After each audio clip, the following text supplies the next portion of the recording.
আচ্ছা, আসসালামু আলাইকুম সবাইকে। তো স্টুডেন্ট ভাইরা যারা জয়েন করছো, অনেকে জয়েন করতেছে। তো আমাদের হচ্ছে সফটওয়্যারে একটু প্রবলেম হয়েছে, যার কারণে তোমাদের আসলে জয়েন করতে একটু প্রবলেম হয়েছে। অনেকেই হয়তো জয়েন করে না। আমরা হচ্ছে আসলে কয়েকটা মিনিট পরে স্টার্ট করবো আজকের ক্লাস। হ্যাঁ, তো যারা জয়েন করছো, কেন প্রবলেম হয়েছে এগুলো লেখার দরকার না। আসলে আমাদের একটু টেকনিক্যাল প্রবলেম ছিল। তো আসলে আমরা এই কারণে রাইট টাইমে ক্লাসটা স্টার্ট করতে পারতেছি না। আমাদের হয়তো আর 5 মিনিট লেট হবে।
হ্যাঁ, আচ্ছা স্টুডেন্ট ভাইরা, তোমাদের হচ্ছে অনেকের হয়তো যারা এক্সাম দেওয়া নাই আর কি, যারা জয়েন করছে তাদেরকে বলতেছি শোনো। যারা এক্সাম দেওয়া নাই অনেকের আইডিতে হয়তো বা এক্সামটা শো করছিল না, এখন হয়তো সবটাই শো করতেছে। হ্যাঁ, তোমরা ক্লাসের পরে হয়তো এক্সাম দিয়ে দিতে পারবে।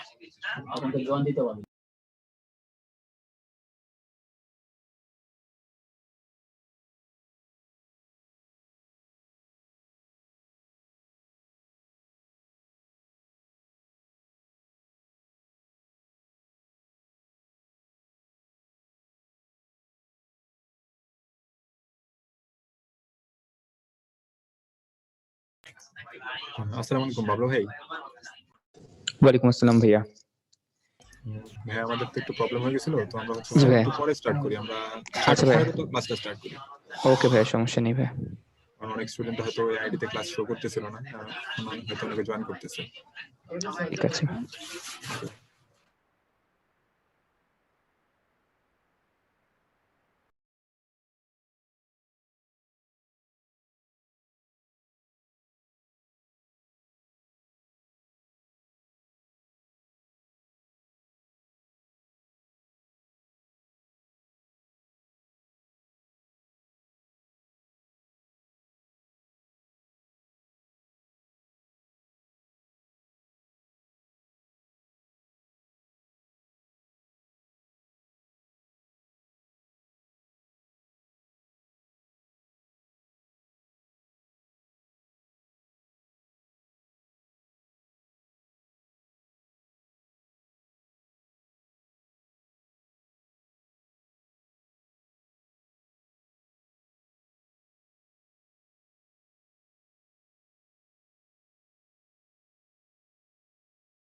আচ্ছা স্টুডেন্ট ভাইরা, এখন অনেকে আসলে জয়েন করতেছো। আসলে আমাদের একটু সফটওয়্যারে প্রবলেম ছিল, যার কারণে আসলে ক্লাসটা তোমাদের আইডিতে শো করে নাই। তো এই কারণে হচ্ছে আমাদের ক্লাসটা স্টার্ট করতে একটু লেট হচ্ছে। হ্যাঁ, তো তোমাদের হয়তো জয়েন করতে একটু প্রবলেম হয়েছে শুরুর দিকে, তো এখন হয়তো ঠিক আছে। তো আমরা আসলে ক্লাসটা স্টার্ট করি নাই, আমরা হচ্ছে কয়েকদিন পরে স্টার্ট করবো, 6টা 15 তো আমরা ক্লাসটা শুরু করবো। তো তোমরা এটা নিয়ে আসলে লেখালেখির দরকার নেই, যারা জয়েন করছো একটু প্রবলেম হয়েছে আমরা বুঝতে পারছি, বাট আমরা একটু ধৈর্য ধরি, আমরা ক্লাসটা আসলে রাইট টাইমে শুরু করতে পারি নাই, কিন্তু আমরা 6টা 15 ক্লাসটা স্টার্ট করবো ইনশাল্লাহ। তো যারা জয়েন করতেছো তারা 2-1 মিনিট একটু ধৈর্য ধরো, কারণ অনেক ভাইয়ারাই এখনো জয়েন করতে পারেনি, তো আমরা হচ্ছে ওদের জন্য একটু ওয়েট করবো।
আচ্ছা স্টুডেন্ট ভাইরা, সবাইকে আবার আসসালামু আলাইকুম। তো এখনো পরবর্তীতে যারা জয়েন করছো, তো সবার উদ্দেশ্যে আমি আসলে শুরুতে কিছু কথা বলতেছি, সেটা হচ্ছে আমাদের একটু সফটওয়্যার প্রবলেমের কারণে তোমাদের ক্লাসে জয়েন করতে একটু প্রবলেম হয়েছে, তোমাদের আইডিতে হয়তো ক্লাসটা শো করে নাই, পরীক্ষাটা যারা দেওয়া নাই এখন পর্যন্ত তাদের আইডিতে পরীক্ষাটা হয়তো শো করে নাই। যারা পরীক্ষাটা দেওয়া নাই তাদের বলতেছি তোমরা হচ্ছে ক্লাস শেষ করে পরীক্ষাটা দিয়ে দিবা। আর ক্লাস তো আসলে যেহেতু একটু প্রবলেম হয়েছে, তার জন্য আসলে আমরা আন্তরিকভাবে দুঃখিত। তো আমরা আসলে এখন ক্লাসটা স্টার্ট করব। যারা জয়েন করছে হচ্ছে আসলে কেন ঢুকতে পারো না, একটু প্রবলেম হয়েছে, সবই এগুলো নিয়ে আর কিছু বলার দরকার নেই, কিন্তু সবার একটু প্রবলেম হয়েছে, তার জন্য আসলে আমরা সরি। আমরা হচ্ছে এখন আসলে ক্লাসটা শুরু করতে যাচ্ছি। তো ভালো ভাই। আসসালামু আলাইকুম, সবাইকে আমন্ত্রণ জানাচ্ছি আজকের ক্লাসে। তোমাদের আজকে 12 নাম্বার ক্লাস, শেষের দিক থেকে 3 নাম্বার। তোমাদের সাথে আর 2 দিন মাত্র দেখা হবে, আগামীকাল এবং আগামী পরশু। তো আজকে বরাবরের মতো তোমাদের সাথে আছি আমি শাহরিয়ার খান বাবলা, আর আমার সাথে আছেন কোয়েশ্চেন অ্যান্সার বক্সে তোমাদের রাজা ভাইয়া। তো ক্লাস রিলেটেড যে কোনো প্রশ্ন তোমরা কিউএনএ তে করবা। তো রাজা ভাইয়া ওদের উদ্দেশ্যে যদি কিছু বলতেন। আসসালামু আলাইকুম ছাত্রছাত্রী ভাই বোনেরা, আজকের শুরুতে তোমাদেরকে একটু নতুন কথা বলি। সেটা হচ্ছে যে তোমরা জানো যে আজকে আমাদের সফটওয়্যার প্রবলেমের কারণে ক্লাসটা একটু শুরু করতে দেরি হয়েছে। এ কারণে আমরা অনেক দুঃখিত। এটা ইচ্ছাকৃত কোনো ব্যাপার না, টেকনোলজির একটা ব্যাপার।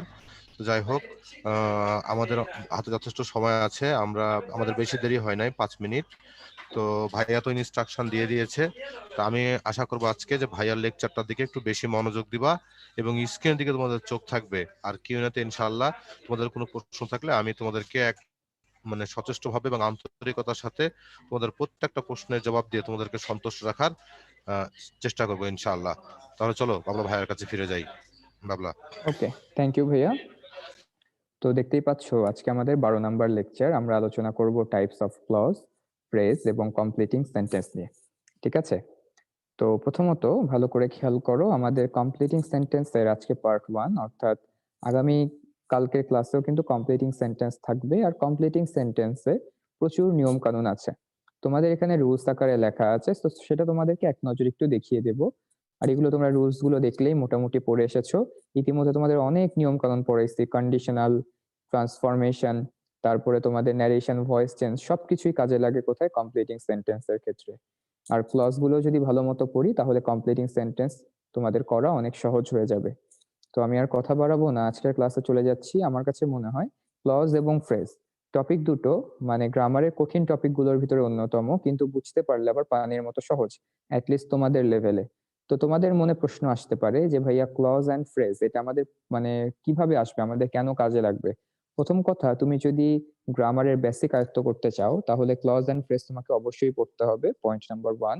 এন্ড পয়েন্ট নাম্বার 2, আমাদের সরাসরি কমপ্লিটিং সেন্টেন্স, ট্রান্সফরমেশন, এইসব জায়গায় কিন্তু ক্লজ এবং ফ্রেজের ব্যাপক প্রয়োজন হয়। তো এই বিষয়গুলো একটু মাথায় রাখবা। তাহলে আমরা চলো সামনের দিকে চলে যাই। তাহলে দেখো, হ্যাঁ, সেন্টেন্স স্পেলিংটা এখানে ভুল আছে, সরি ফর দ্যাট। তো আমরা চলে যাই, আমরা দেখতে পাচ্ছি প্রথমে আছে ক্লজের আলোচনা। তো ক্লজ কি, আলোচনাটা তোমাদেরকে করেছিলাম কোথায়? ট্রান্সফরমেশনের ক্লাসে। তো তোমাদেরকে অনেকের নতুন, তাদের উদ্দেশ্যে একবার মনে করে দেব, বারবার হচ্ছে এটা নিয়ে একদিন পড়ানো হয়েছে, তো খুব বেশি সময় কিন্তু এখানে আমরা দিব না। তো খুব ভালো করে মনোযোগ দাও যে আমরা ক্লজ, এই ক্লজ বলতে আসলে কি বুঝি? ক্লজ বলতে একটা বাক্য কিংবা হচ্ছে একটা বাক্যের অংশ, একটা বাক্য কিংবা একটা অর্ধেক বাক্য। যেমন ধরো একটা পূর্ণাঙ্গ মানুষ, তার দেহে প্রত্যেকটা অর্গান আছে, প্রত্যেকটা পার্ট আছে, তাকে আমরা মানুষ বলি। কারো যদি তোমার হচ্ছে মনে করো একটা হাত নাই কিংবা একটা পা নাই, সে কি মানুষ থাকে না?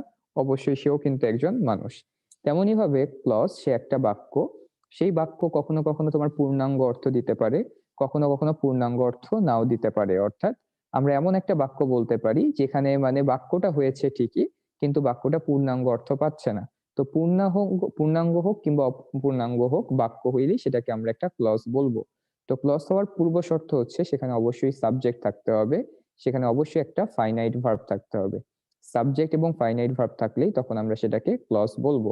তো ভালো করে খেয়াল করো, তো ক্লজকে আমরা প্রাথমিকভাবে দুটো ভাগে ভাগ করতে পারি। কয়টা ভাগে ভাগ করতে পারি? দুইটা ভাগে।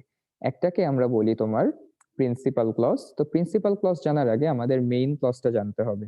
তো আমরা এগুলো তোমাদেরকে বলেছি আগেও, আরেকবার জাস্ট রিপিট করছি। একটা মেইন ক্লজ বা ইন্ডিপেন্ডেন্ট ক্লজ, আরেকটাকে বলি আমরা সাবঅর্ডিনেট ক্লজ, কিংবা সেটাকে আমরা ডিপেন্ডেন্ট ক্লজও বলে থাকি। তো ভাইয়া মেইন ক্লজ কোনগুলো? যেই ক্লজগুলো, অর্থাৎ যেই বাক্যগুলো তোমার অন্য কারো উপরে নির্ভরশীল না হয়ে নিজে নিজেই পূর্ণাঙ্গ অর্থ প্রকাশ করতে পারে, তাদেরকে আমরা ইন্ডিপেন্ডেন্ট বা মেইন ক্লজ বলি। আর সাবঅর্ডিনেট ক্লজ, অর্থাৎ যেই বাক্যটা অন্য একটা অংশের উপরে নির্ভরশীল, তাকে আমরা সাবঅর্ডিনেট ক্লজ বলি। তোমরা জেনে থাকবা যে মেইন ক্লজ বা ইন্ডিপেন্ডেন্ট ক্লজের দুটো চেহারা আছে বা দুটো ফর্ম আছে। একটাকে আমরা বলি প্রিন্সিপাল ক্লজ, একটাকে কি বলা হয়? একটাকে বলা হয় প্রিন্সিপাল ক্লজ, আরেকটাকে বলা হয় কোঅর্ডিনেট ক্লজ। তাহলে প্রিন্সিপাল ক্লজ আর কোঅর্ডিনেট ক্লজ, এদের ভেতরে পার্থক্যটা কোথায়? যারা আগে ক্লাসগুলো মনোযোগ দিয়ে করেছো আমাকে একটু ঝটপট জানিয়ে দাও যে কোন ধরনের বাক্যে কোঅর্ডিনেট ক্লজ থাকে। কোন ধরনের বাক্যে কোঅর্ডিনেট ক্লজ থাকে একটু ঝটপট আমাকে চ্যাট বক্সে অ্যান্সার দিয়ে ফেলো। Very good, the answer goes for compound.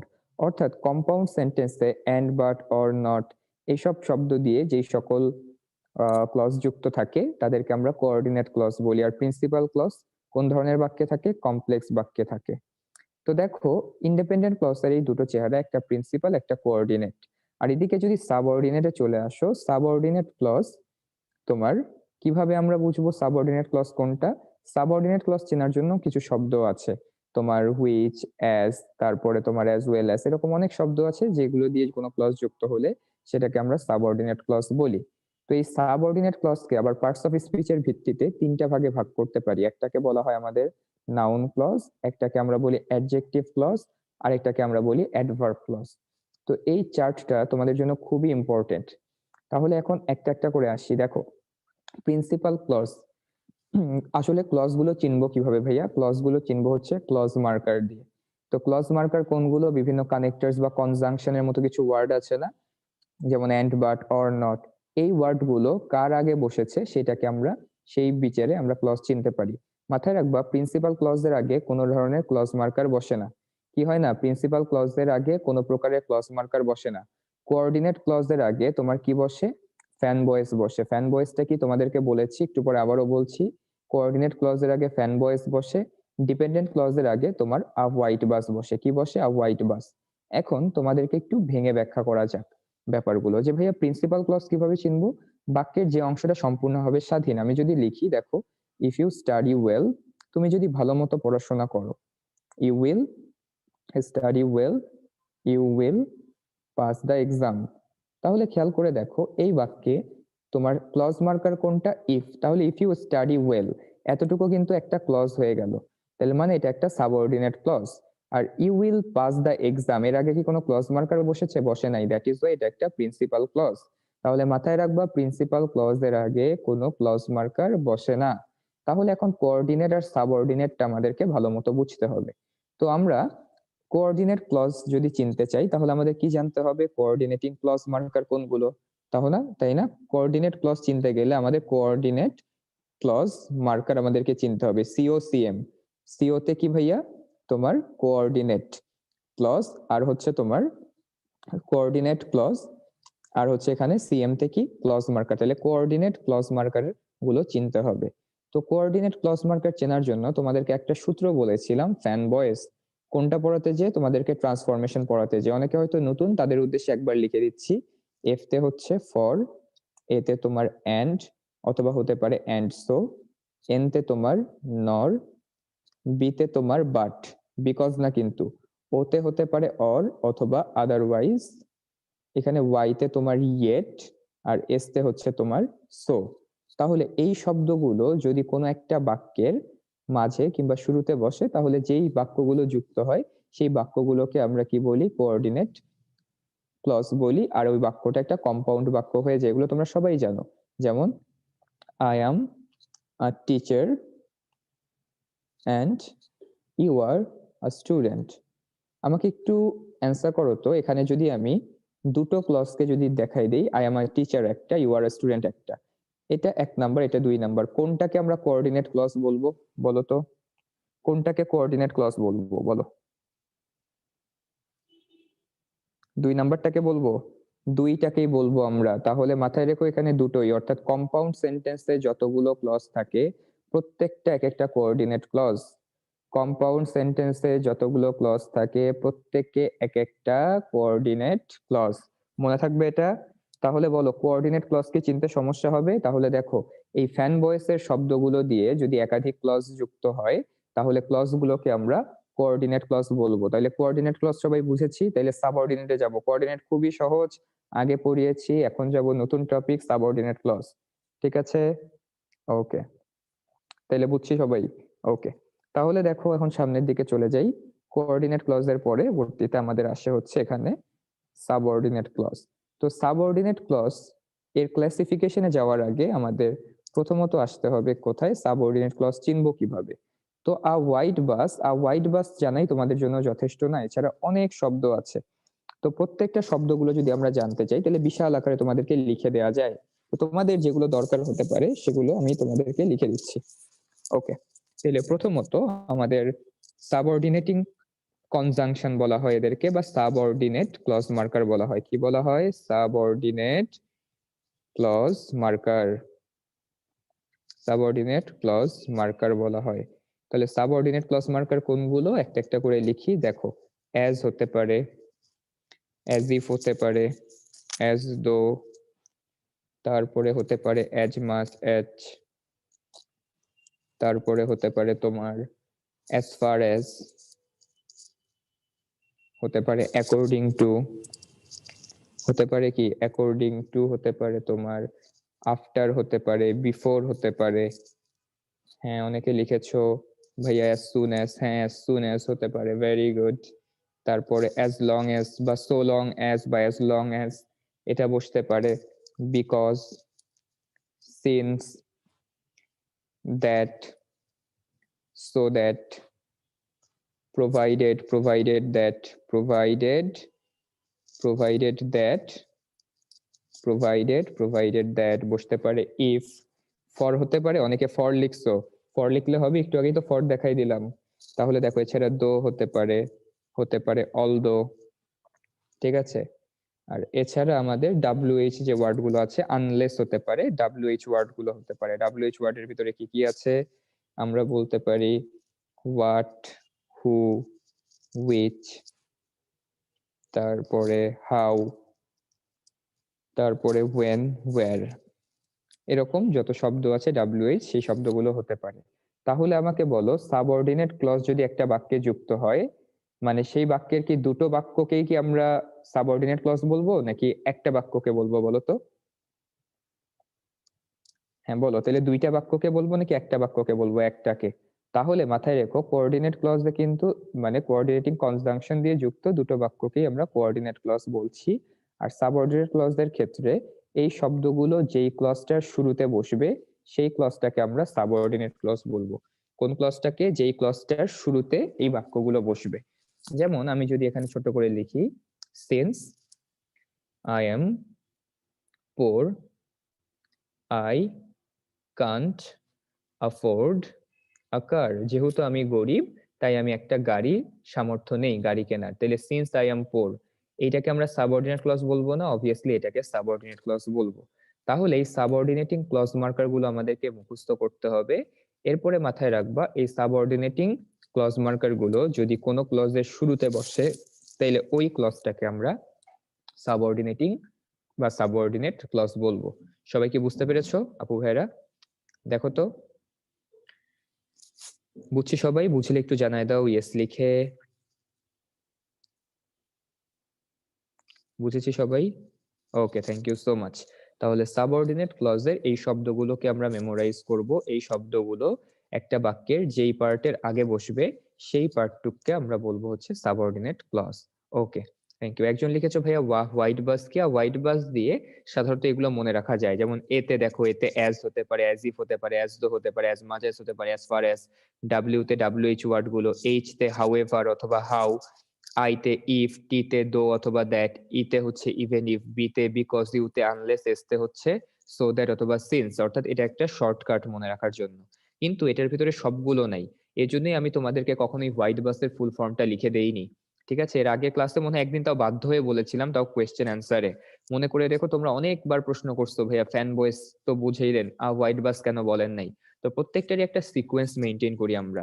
তাহলে আগের ক্লাসে যদি সব পড়ায় ফেলতাম তাহলে আজকের ক্লাসে আর কি থাকতো বলো? তাহলে হোয়াইট বাস হচ্ছে এটার একটা শর্টকাট। ঠিক আছে, ওকে। তাহলে গেল, সামনের দিকে চলে যাই। একজন লিখছো ভাই কোনো শর্টকাট আছে কি? তো শর্টকাট তো লিখেই দিলাম। ওকে ভাইয়া, এই হোয়াইট বাসের শর্টকাটটা বলবা, এটা কোন ধরনের কথা? হোয়াইট বাসই তো শর্টকাট, এটা আবার শর্টকাট কি বলবো? হ্যাঁ, শুধু ফ্যান বয়েসটা মনে রাখলেই বুঝবা যে ফ্যান বয়েস ছাড়া অন্য যে ক্লজ মার্কার গুলো আছে সেটা তোমার কমপ্লেক্স সেন্টেন্সে বসবে, সেটা হয়ে যাবে তোমার সাবঅর্ডিনেট ক্লজ। ঠিক আছে, ওকে ভাই। এত ওয়ার্ড কি করে মনে রাখবো? পড়তে হবে। যদি পরীক্ষায় ভালো নাম্বার পেতে চাও তাহলে মনে রাখতে হবে। ঠিক আছে, ওকে। তাহলে দেখো, এখন সামনের দিকে চলে যাই। আচ্ছা, এই সালমানটা কে ভাইয়া? দেখেন তো, বেয়াদবি কেন করতেছে ছেলেটা? এটা কি নতুন ভর্তি? পুরানো স্টুডেন্টরা তো এরকম করার কথা না। একটু দেখেন ভাইয়া এই সালমানটাকে একটু। তারপরে হচ্ছে দেখি আমরা সাবঅর্ডিনেট ক্লজকে আমরা তিনটা ভাগে ভাগ করতে পারি। কয়টা ভাগে ভাগ করতে পারি? তিন ভাগে ভাগ করতে পারি। একটাকে আমরা বলি নাউন ক্লজ, একটাকে বলি হচ্ছে অ্যাডজেক্টিভ ক্লজ, একটাকে বলি হচ্ছে আমরা অ্যাডভার্ব ক্লজ। ঠিক আছে, তো মাথায় রাখবো, আমি তোমাদেরকে একটা খুবই শর্টকাট বলে দিচ্ছি। যখন কোনো একটা ক্লজ নাউনের ন্যায় আচরণ করবে সে নাউন ক্লজ, কোনো একটা ক্লজ যখন অ্যাডজেক্টিভের ন্যায় আচরণ করে তখন সে অ্যাডজেক্টিভ ক্লজ, যখন সে অ্যাডভার্বের ন্যায় আচরণ করে তখন আমরা তাকে বলি হচ্ছে অ্যাডভার্বের ক্লজ। ঠিক আছে, তাহলে এখন খেয়াল করো যে ভাইয়া বুঝবো কিভাবে নাউনের ন্যায় আচরণ করছে কি করছে না। ঠিক আছে, তো প্রথম কথা দেখো, আমরা যদি নাউন ক্লজটা চিনতে চাই, তাহলে নাউন ক্লজের একটু শর্টকাট গুলো বলি। দেখো নাউন ক্লজ কিভাবে চিনবো। প্রথম কথা, একটা বাক্যের সাবজেক্ট এবং অবজেক্ট হিসেবে যদি একটা বাক্য বসে, আমরা জানি সাবজেক্ট এবং অবজেক্ট হিসেবে কোন কোন পার্টস অফ স্পিচ বসে বলো তো। সাবজেক্ট এবং অবজেক্ট হিসেবে কোন কোন পার্টস অফ স্পিচ বসে একটু চ্যাট বক্সে লিখে জানাই দাও। একটা বাক্যের সাবজেক্ট এবং অবজেক্ট হিসেবে কোন কোন পার্টস অফ স্পিচ বসতে পারে? ভেরি গুড, নাউন বসে আর প্রোনাউন বসে। তাহলে প্রোনাউন ক্লজ বলে তো কিছু নাই, আছে কি আমাদের নাউন ক্লজ। অর্থাৎ কোন বাক্যের সাবজেক্ট হিসেবে যদি একটা সম্পূর্ণ বাক্যই বসে, অথবা কোনো একটা বাক্যের অবজেক্ট হিসেবে যদি সম্পূর্ণ একটা বাক্য বসে, তাহলে ওই বাক্য কিংবা বাক্যাংশটাকে আমরা কি বলবো? অবশ্যই একটা নাউন ক্লজ বলবো। উদাহরণস্বরূপ তোমরা দেখতে পারো যে, আমি একটা উদাহরণ দেই, when he will return, when he will return is uncertain, is uncertain, তার মানে সে কখন ফিরে আসবে সেটা অনিশ্চিত, সেটা ঠিকঠাক মতো বলা যায় না। তাহলে আমি সাবজেক্ট, দেখো একটা বাক্যে ভার্বের আগে যে অংশটুকু থাকে পুরোটাকে আমরা সাবজেক্ট বলতে পারি না, মোটামুটি পুরোটাই কিন্তু বাক্যের একটা সাবজেক্ট। তাহলে হোয়াট ইজ আনসার্টেইন প্রশ্ন করা যায়, কিন্তু কি আনসার্টেইন, তাহলে হোয়াট দিয়ে প্রশ্ন করছি এবং ভার্বের আগে অবস্থিত, পুরো অংশটাই বাক্যের সাবজেক্ট। তাইলে এই সাবজেক্ট হিসেবে তোমার একটা ক্লজ বসেছে, তাইলে চোখ বন্ধ করে সেটা একটা কি ক্লজ হয়ে যাবে? নাউন ক্লজ হয়ে যাবে। তেমনি ভাবে একটা বাক্যের অবজেক্ট হিসেবেও বসতে পারে। ভাইয়া অবজেক্ট হিসেবে কিভাবে বসতে পারে? আমি যদি বলি I know wire he lives, I know wire he lives, আমি জানি সে কোথায় বাস করে। তাহলে দেখো আই নো হোয়াট, আমি কিন্তু নো কে হোয়াট দিয়ে প্রশ্ন করে উত্তর পাচ্ছি। আমি জানি একটা ভার্বকে যখন হোয়াট দিয়ে প্রশ্ন করে কিংবা হু দিয়ে প্রশ্ন করে আমরা উত্তর পাই, তখন যেই উত্তরটা আসে সেটাকে অবজেক্ট বলা হয়। তাহলে আই নো এর পরবর্তী পুরো অংশটা কিন্তু এই বাক্যের কি? একটা অবজেক্ট। তাহলে I know wire he lives, এই ওয়্যার হি লিভসটাকেও আমরা বলবো একটা নাউন ক্লজ। তাহলে ভালো করে খেয়াল করে দেখো, প্রথম বাক্যটা নাউন ক্লজ হলো কেন? কারণ সে বাক্যের সাবজেক্ট। দ্বিতীয়টা কেন নাউন ক্লজ হলো? কারণ সেটা অবজেক্ট। তাহলে এছাড়া কি ভাইয়া আর কঠিন কিছু আসতে পারে? হ্যাঁ ভাইয়া, আরো কঠিন দু একটা দিতে পারে, যেমন প্রিপজিশনাল অবজেক্ট। মাথায় রাখবো, আমি গত ক্লাসে বলেছি না, প্রিপজিশনের পরের অংশটাকে কি বলা হয় বলতো? প্রিপজিশনের অবজেক্ট বলা হয়। তাহলে প্রিপজিশনের পরে যদি কোনো শব্দ থাকে তাহলে সেটাকে কি বলা হয়? প্রিপজিশনাল অবজেক্ট বলা হয়, তাই না? তাহলে প্রিপজিশনের অবজেক্ট হিসেবে যদি কোনো ক্লজ বসে, প্রিপজিশনের পরে যদি সম্পূর্ণ একটা বাক্য থাকে, সেটাকেও কিন্তু আমরা নাউন ক্লজ বলতে পারি। উদাহরণস্বরূপ দেখো, দেয়ার ইজ মাচ ট্রুথ, সেখানে অনেক সত্যতা আছে। কোথায়? ইন হোয়াট হি সেজ, সে যা বলেছে সেখানে, ইন হোয়াট হি সেজ। তাহলে দেখো এই বাক্যে তোমার প্রিপজিশন কোনটা? ইন, তাই না? তাহলে এই ইনের পরবর্তী যে অংশটা, এটাকে কি আমরা প্রিপজিশনাল অবজেক্ট বলতে পারি না? বলো, বলতে পারি কি পারি না? এটাকে কি আমরা প্রিপজিশনাল অবজেক্ট বলতে পারি? অবভিয়াসলি বলতে পারি। তার মানে প্রিপজিশনাল অবজেক্ট সবসময় কি হয়? অবজেক্ট মানেই তো নাউন বা প্রোনাউন, তাহলে এটাও কিন্তু এক ধরনের নাউন ক্লজ। তাহলে লাস্টে আবারও বলছি, একটা বাক্যের সাবজেক্ট হিসেবে কোনো বাক্য বসলে সেটা নাউন ক্লজ, একটা বাক্যের অবজেক্ট হিসেবে একটা বাক্য বসলে সেটা নাউন ক্লজ, একটা বাক্যে প্রিপজিশনের অবজেক্ট হিসেবে কোনো একটা বাক্য বসলে সেটাও এক ধরনের নাউন ক্লজ। দেখো বুঝতে পেরেছি কিনা আমরা এটা? একটু আপু ভাইরা জানাই দাও তো সবাই, বুঝছি কিনা? খুবই সহজ, যারা মনোযোগ দিয়েছি তাদের তো বোঝার কথা। বুঝেছি সবাই? একদম ক্লিয়ার হয়ে যাওয়ার কথা কিন্তু। খুবই ইজি, ভেরি গুড, খুব easy. Okay, thank you so much, যদি বুঝে থাকি খুবই ভালো। আমরা তাহলে ক্লজের ভেতরে আরো আলোচনা আছে, তার আগে একটা পোল কোয়েশ্চেন লঞ্চ করি। তো ভাইয়ারা কেউ একটু পোলটা লঞ্চ করে দিয়েন, মেহেদি ভাইয়া বা মাসুদ ভাইয়া কেউ যদি থাকেন একটু পোলটা লঞ্চ করে দিয়েন। Poll number 1 on your screen. দেখো, he spends more than he earns, এখানে আন্ডারলাইন ওয়ার্ডটা কোন ধরনের ক্লজ হতে পারে? আগে তোমরা একটু অ্যান্সার করো, দেখি তোমাদের কার কি মনে হয়, তার পরবর্তীতে আমি তোমাদেরকে বুঝিয়ে দেব। তো সময় থাকছে তোমাদের আর 20 সেকেন্ড, সবাই কুইক অ্যান্সার করো।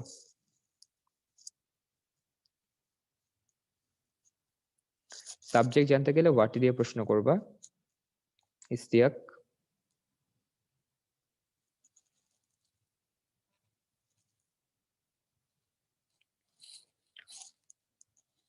Last 5 seconds. 4, 3, 2, 1, time is up. তাহলে পোলটা আমরা একটু এন্ড করে দেই এন্ড রেজাল্টটা দেখি যদি। ভাইরা একটু পোলটা এন্ড করে দিই, একটু রেজাল্টটা শো করেন কাইন্ডলি কেউ।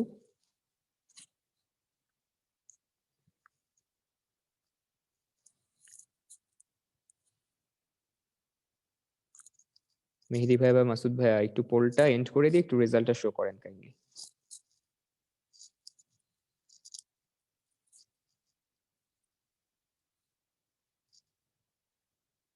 ওকে, আমরা দেখতে পাচ্ছি আমাদের এখানে মাত্র 14% স্টুডেন্ট কারেক্ট উত্তর করেছো, মাত্র 14%। তার মানে আমার পড়া একটু হলেও স্টুডেন্ট বুঝে, এটা আমি মানে আমার বিশ্বাস। তার কারণ এখানে দেখতে পাচ্ছি তোমাদের ভেতরে 86% স্টুডেন্ট ভুল করেছে। তো তোমাদের আগের ব্যাচটাতে আমি কি করেছিলাম, আমি অ্যাডভার্বিয়াল ক্লজ, অ্যাডজেক্টিভ ক্লজ সবকিছু পড়ায় পোলটা লঞ্চ করছিলাম, দেখলাম সেখানে 44% স্টুডেন্ট ভুল করছে, আর এখানে তোমরা 86%-এর মতো ভুল করছো। তার মানে আমার পড়া একটু হইলো মানে 30%-এর মতো স্টুডেন্ট হলেও বুঝে, এটাই আমার সার্থকতা। ঠিক আছে, তাহলে এখন দেখো তো ভালো করে খেয়াল করো যে এখানে আমাদের সাবঅর্ডিনেট ক্লজ কোনটা। আমি বুঝাই দিচ্ছি তোমাদের, ক্যান্সার হবে এটা অ্যাডভার্বিয়াল ক্লজ। তো দেন তো এখানে অবশ্যই একটা ক্লজ মার্কার, দেনের পরিবর্তে পরে কি আছে, হি আর্নস আছে। তো আমাকে একটু ভালো করে খেয়াল করে দেখো তো, হি spends more than he earns, এখানে সে যত বেশি কামাই করে তার থেকে বেশি সে খরচ করে। ধরো 2 টাকা উপার্জন করলো, 3 টাকা খরচ করলো। বলতে পারো ভাইয়া কিভাবে, 8 টাকা ধার করলো সে। তো এখানে খেয়াল করে দেখো, এখানে এই যে দেন হি আর্নস পুরোটা কাকে মডিফাই করছে, তোমাদেরকে বেশ কিছু লজিক দিব আজকে কিভাবে আমরা অ্যাডভার্ব ক্লজ চিনতে পারি। এখানে তোমার কোন ওয়ার্ডটাকে মডিফাই করতেছে বলো তো, দেন হি আর্নস স্পেন্ড কে মডিফাই করতেছে। থ্যাংক ইউ সো মাচ যারা অ্যান্সার করেছো। সিয়াম, সিয়াম লিখছো ওয়ান্স মোর। আচ্ছা বুঝাচ্ছি তো, শেষ হওয়ার আগেই যদি বলো ওয়ান্স মোর। ধরো স্টেজে একজন গায়ক গাচ্ছে, তোমাদের প্রিয় গায়ক, ধরো জেমস এসে গান গাচ্ছে, গান গাওয়ার মাঝখানে ধরো ভিগি ভিগি সিহেরাতে গাচ্ছে, 2 লাইন শুরু না করতে যদি তুমি ওয়ান্স মোর বলো, জেমস কি আর গান গাবে? হুম? তাহলে আমি একটা জিনিস বুঝাচ্ছি, বুঝানোর আগেই যদি বলো ভাইয়া ওয়ান্স মোর, তাহলে তো আমার মাথায় প্রশ্ন আসবে যে ভাইয়া কোনটা ওয়ান্স মোর বলো। হ্যাঁ, তাহলে দেখো, তাইলে এখানে আমি তো বুঝাচ্ছি, একটু মনোযোগ দিয়ে বুঝো। তাইলে হি স্পেন্ডস, এখানে স্পেন্ডটাকে মডিফাই করতেছে দেন হি আর্নস। তাহলে স্পেন্ড কোন পার্টস অফ স্পিচ, এটা একটা ভার্ব। তাহলে সে কত উপার্জন করে, মানে কত খরচ করে, যা থেকে আয় করে তার থেকে বেশি। তাহলে স্পেন্ডটাকে মডিফাই করতেছে পুরো ক্লজটা। এটা লজিক নাম্বার 1। প্রথমত এখানে ফোকাস পেয়েছে তোমার ভার্ব ওয়ার্ডটা, মানে স্পেন্ড ওয়ার্ডটা, which is a verb, that is why then he earns এটা একটা অ্যাডভার্বিয়াল ক্লজ। দ্বিতীয় কথা, তোমাদের কিছু বিষয় মাথায় রাখতে হবে, সেই বিষয়গুলো জানার জন্য আমরা এখন একটু অ্যাডভার্ব ক্লজ আর হচ্ছে অ্যাডজেক্টিভ ক্লজ নিয়ে একটু আলোচনা করব। ঠিক আছে, তো অ্যাডজেক্টিভ ক্লজ এই পোলে আবারও আসবো তোমাদের কাছে, তার আগে আমরা একটু অ্যাডজেক্টিভ ক্লজ আর অ্যাডভার্বিয়াল ক্লজ নিয়ে যদি একটু আলোচনা করি তোমাদের সাথে। তো এখানেই আমি একটু দেখাই দিই তোমাদেরকে অ্যাডজেক্টিভ ক্লজ জিনিসটা কি। তো মাথায় রাখবা অ্যাডজেক্টিভ ক্লজ খুবই সহজ, অ্যাডজেক্টিভ ক্লজের মতো থেকে সহজ জিনিস আর নাই। অ্যাডজেক্টিভ ক্লজ মানে কি, বাক্যে আগে থেকে কোনো নাউন কিংবা প্রোনাউন থাকবে, সেই নাউন কিংবা প্রোনাউনকে অন্য যেই শব্দ বা যে বাক্যটা এসে তাকে মডিফাই করে, যে বাক্যটা, সেই বাক্যটাকে আমরা অ্যাডজেক্টিভ ক্লজ বলি। উদাহরণস্বরূপ দেখো, এখানে আমি একটা বাক্য লিখি, the boy who came here, the boy who came here is my brother. তাহলে এখানে খুব মনোযোগ দিয়ে দেখো, তাহলে এখানে তোমার কিসের নিচে দাগ থাকবে, হু কেম হেয়ার। এখানে হুটা কি একটা ক্লজ মার্কার, তাহলে হু কেম হেয়ার এটা একটা সাবঅর্ডিনেট ক্লজ হয়ে গেল। দেখো তো এই হু কেম হেয়ার কাকে আইডেন্টিফাই করছে বা কাকে মডিফাই করছে, দা বয়কে, অর্থাৎ দা বয়কে নিয়ে অতিরিক্ত তথ্য প্রদান করছে এখানে হু কেম হেয়ার, ছেলেটা যে এখানে এসেছিল। তাহলে একটা নাউনকে যে মডিফাই করে তাকে তো আমরা অ্যাডজেক্টিভ বলি, এটা জানা কথা। তাহলে একটা নাউন কিংবা প্রোনাউনকে যদি সম্পূর্ণ একটা বাক্য কিংবা একটা ক্লজ যদি মডিফাই করে, তাহলে চোখ বন্ধ করে সেটা একটা কি হয়ে যাবে, অ্যাডজেক্টিভ ক্লজ। তো দুনিয়ায় যত ক্লজ আছে তার ভিতরে সবচেয়ে সহজ হচ্ছে অ্যাডজেক্টিভ ক্লজ চেনা। সবচেয়ে সহজ কি, অ্যাডজেক্টিভ ক্লজ চেনা। যেমন বলতে পারি, my uncle who is a doctor helps the poor. তাহলে খেয়াল করে দেখো, আমার আঙ্কেল যিনি একজন ডাক্তার, তিনি গরিবকে সাহায্য করেন। তাহলে এখানে হু ইজ দ্য ডক্টর এটা যে অ্যাডজেক্টিভ ক্লজ, এটা কি আমরা বুঝবো না আপু ভাইয়েরা? তাহলে অ্যাডজেক্টিভ ক্লজ চেনা পানির মতো সহজ। অর্থাৎ যেই বাক্যে কোনো একটা পূর্বে থেকে থাকা নাউন কিংবা প্রোনাউনকে সম্পূর্ণ অন্য একটা ক্লজ এসে যে মডিফাই করে, সেই ক্লজটাকে আমরা কি বলবো, সেটাকে অ্যাডজেক্টিভ ক্লজ বলবো। বাকি থাকে কি, বাকি থাকে হচ্ছে অ্যাডভার্ব ক্লজ। তাহলে অ্যাডভার্ব ক্লজ জিনিসটা কি, মনোযোগ দিও। তাহলে অ্যাডভার্ব ক্লজ এটা সবচেয়ে কঠিন, নাউন ক্লজ হচ্ছে পানির মতো সহজ। মাথায় রাখবো সাবজেক্ট অবজেক্ট কিংবা প্রিপজিশনের অবজেক্ট হইলে সেটা নাউন ক্লজ। অ্যাডজেক্টিভ ক্লজ মানে কি, নাউন প্রোনাউনকে মডিফাই করবে। এই ছাড়া বাকি যত সাবঅর্ডিনেট ক্লজ আছে সবাইকে আমরা অ্যাডভার্বিয়াল ক্লজ বলি। কি বলি, অ্যাডভার্বিয়াল ক্লজ বলি। তো অ্যাডভার্বিয়াল ক্লজ বুঝার জন্য বেশ কিছু তোমার ক্রাইটেরিয়া দরকার। যেমন অনেক ধরনের অ্যাডভার্ব হয়, যেমন আমরা অ্যাডভার্ব অফ টাইম বলি। তাইলে কোনো একটা ক্লজ যদি টাইম বোঝায় সে একটা অ্যাডভার্ব, কোনো একটা ক্লজ যদি তোমার প্লেস বোঝায় সে একটা অ্যাডভার্ব, কোনো ক্লজ যদি একটা রিজন বোঝায় তাহলে সে একটা অ্যাডভার্ব, কোনো ক্লজ সে যদি কোনো কন্ডিশন বোঝায় সে একটা অ্যাডভার্ব, কোনো ক্লজ সে যদি একটা কম্প্যারিজন বোঝায় তাহলে সে একটা কি, তাহলে সে একটা অ্যাডভার্বিয়াল ক্লজ। কোনো ক্লজ সে যদি কন্ট্রাস্ট বোঝায়, কন্ট্রাস্ট মানে কি বৈপরীত্য আমরা জানি, কন্ট্রাস্ট যদি বোঝায় তাহলে সেটাকেও আমরা অ্যাডভার্বিয়াল ক্লজ বলি। তাহলে উদাহরণ দিয়ে যদি দেখি তাহলে ভালো করে খেয়াল করো আমরা উদাহরণ দিয়ে কিভাবে বুঝতে পারি। আমি ছোট ছোট করে লিখতেছি, তোমাদের যদি দেখতে সমস্যা হয় স্ক্রিনটা একটু জুম করতে পারো, তোমাদের যে ডিভাইসে জয়েন করো না কেন, আগেও বলেছি একটু স্ক্রিনটা জুম করলেই পাবা। তো আমরা খুব সাধারণ একটা নিয়ম জানি, দ্য পেশেন্ট হ্যাড ডাইড, তাহলে আমরা কি বলতে পারি, the patient had died before the doctor came, before the doctor কেম তার মানে ডাক্তার আসিবার পূর্বেই রোগী মারা গেল। তাহলে খেয়াল করে দেখো বিফোরের পরবর্তী যে ক্লজটা আছে পুরোটা কি তোমার একটা সময় বোঝাচ্ছে না, যে রোগীটা কোন সময় মারা গেল, ডাক্তার আসার পূর্বে। তাহলে এই ক্লজটাকে আমরা কোন ধরনের ক্লজ বলবো, নিঃসন্দেহে অ্যাডভার্বিয়াল ক্লজ বলবো, যেটাকে অ্যাডভার্বিয়াল ক্লজ অফ টাইম বলা হয়। ঠিক আছে, এটাকে কি বলবো তোমার, আচ্ছা একটা মিনিট, একটু কি রাজা ভাইয়া একটু কথা বলবেন ওদের সাথে, আমার একটা কল আসছে।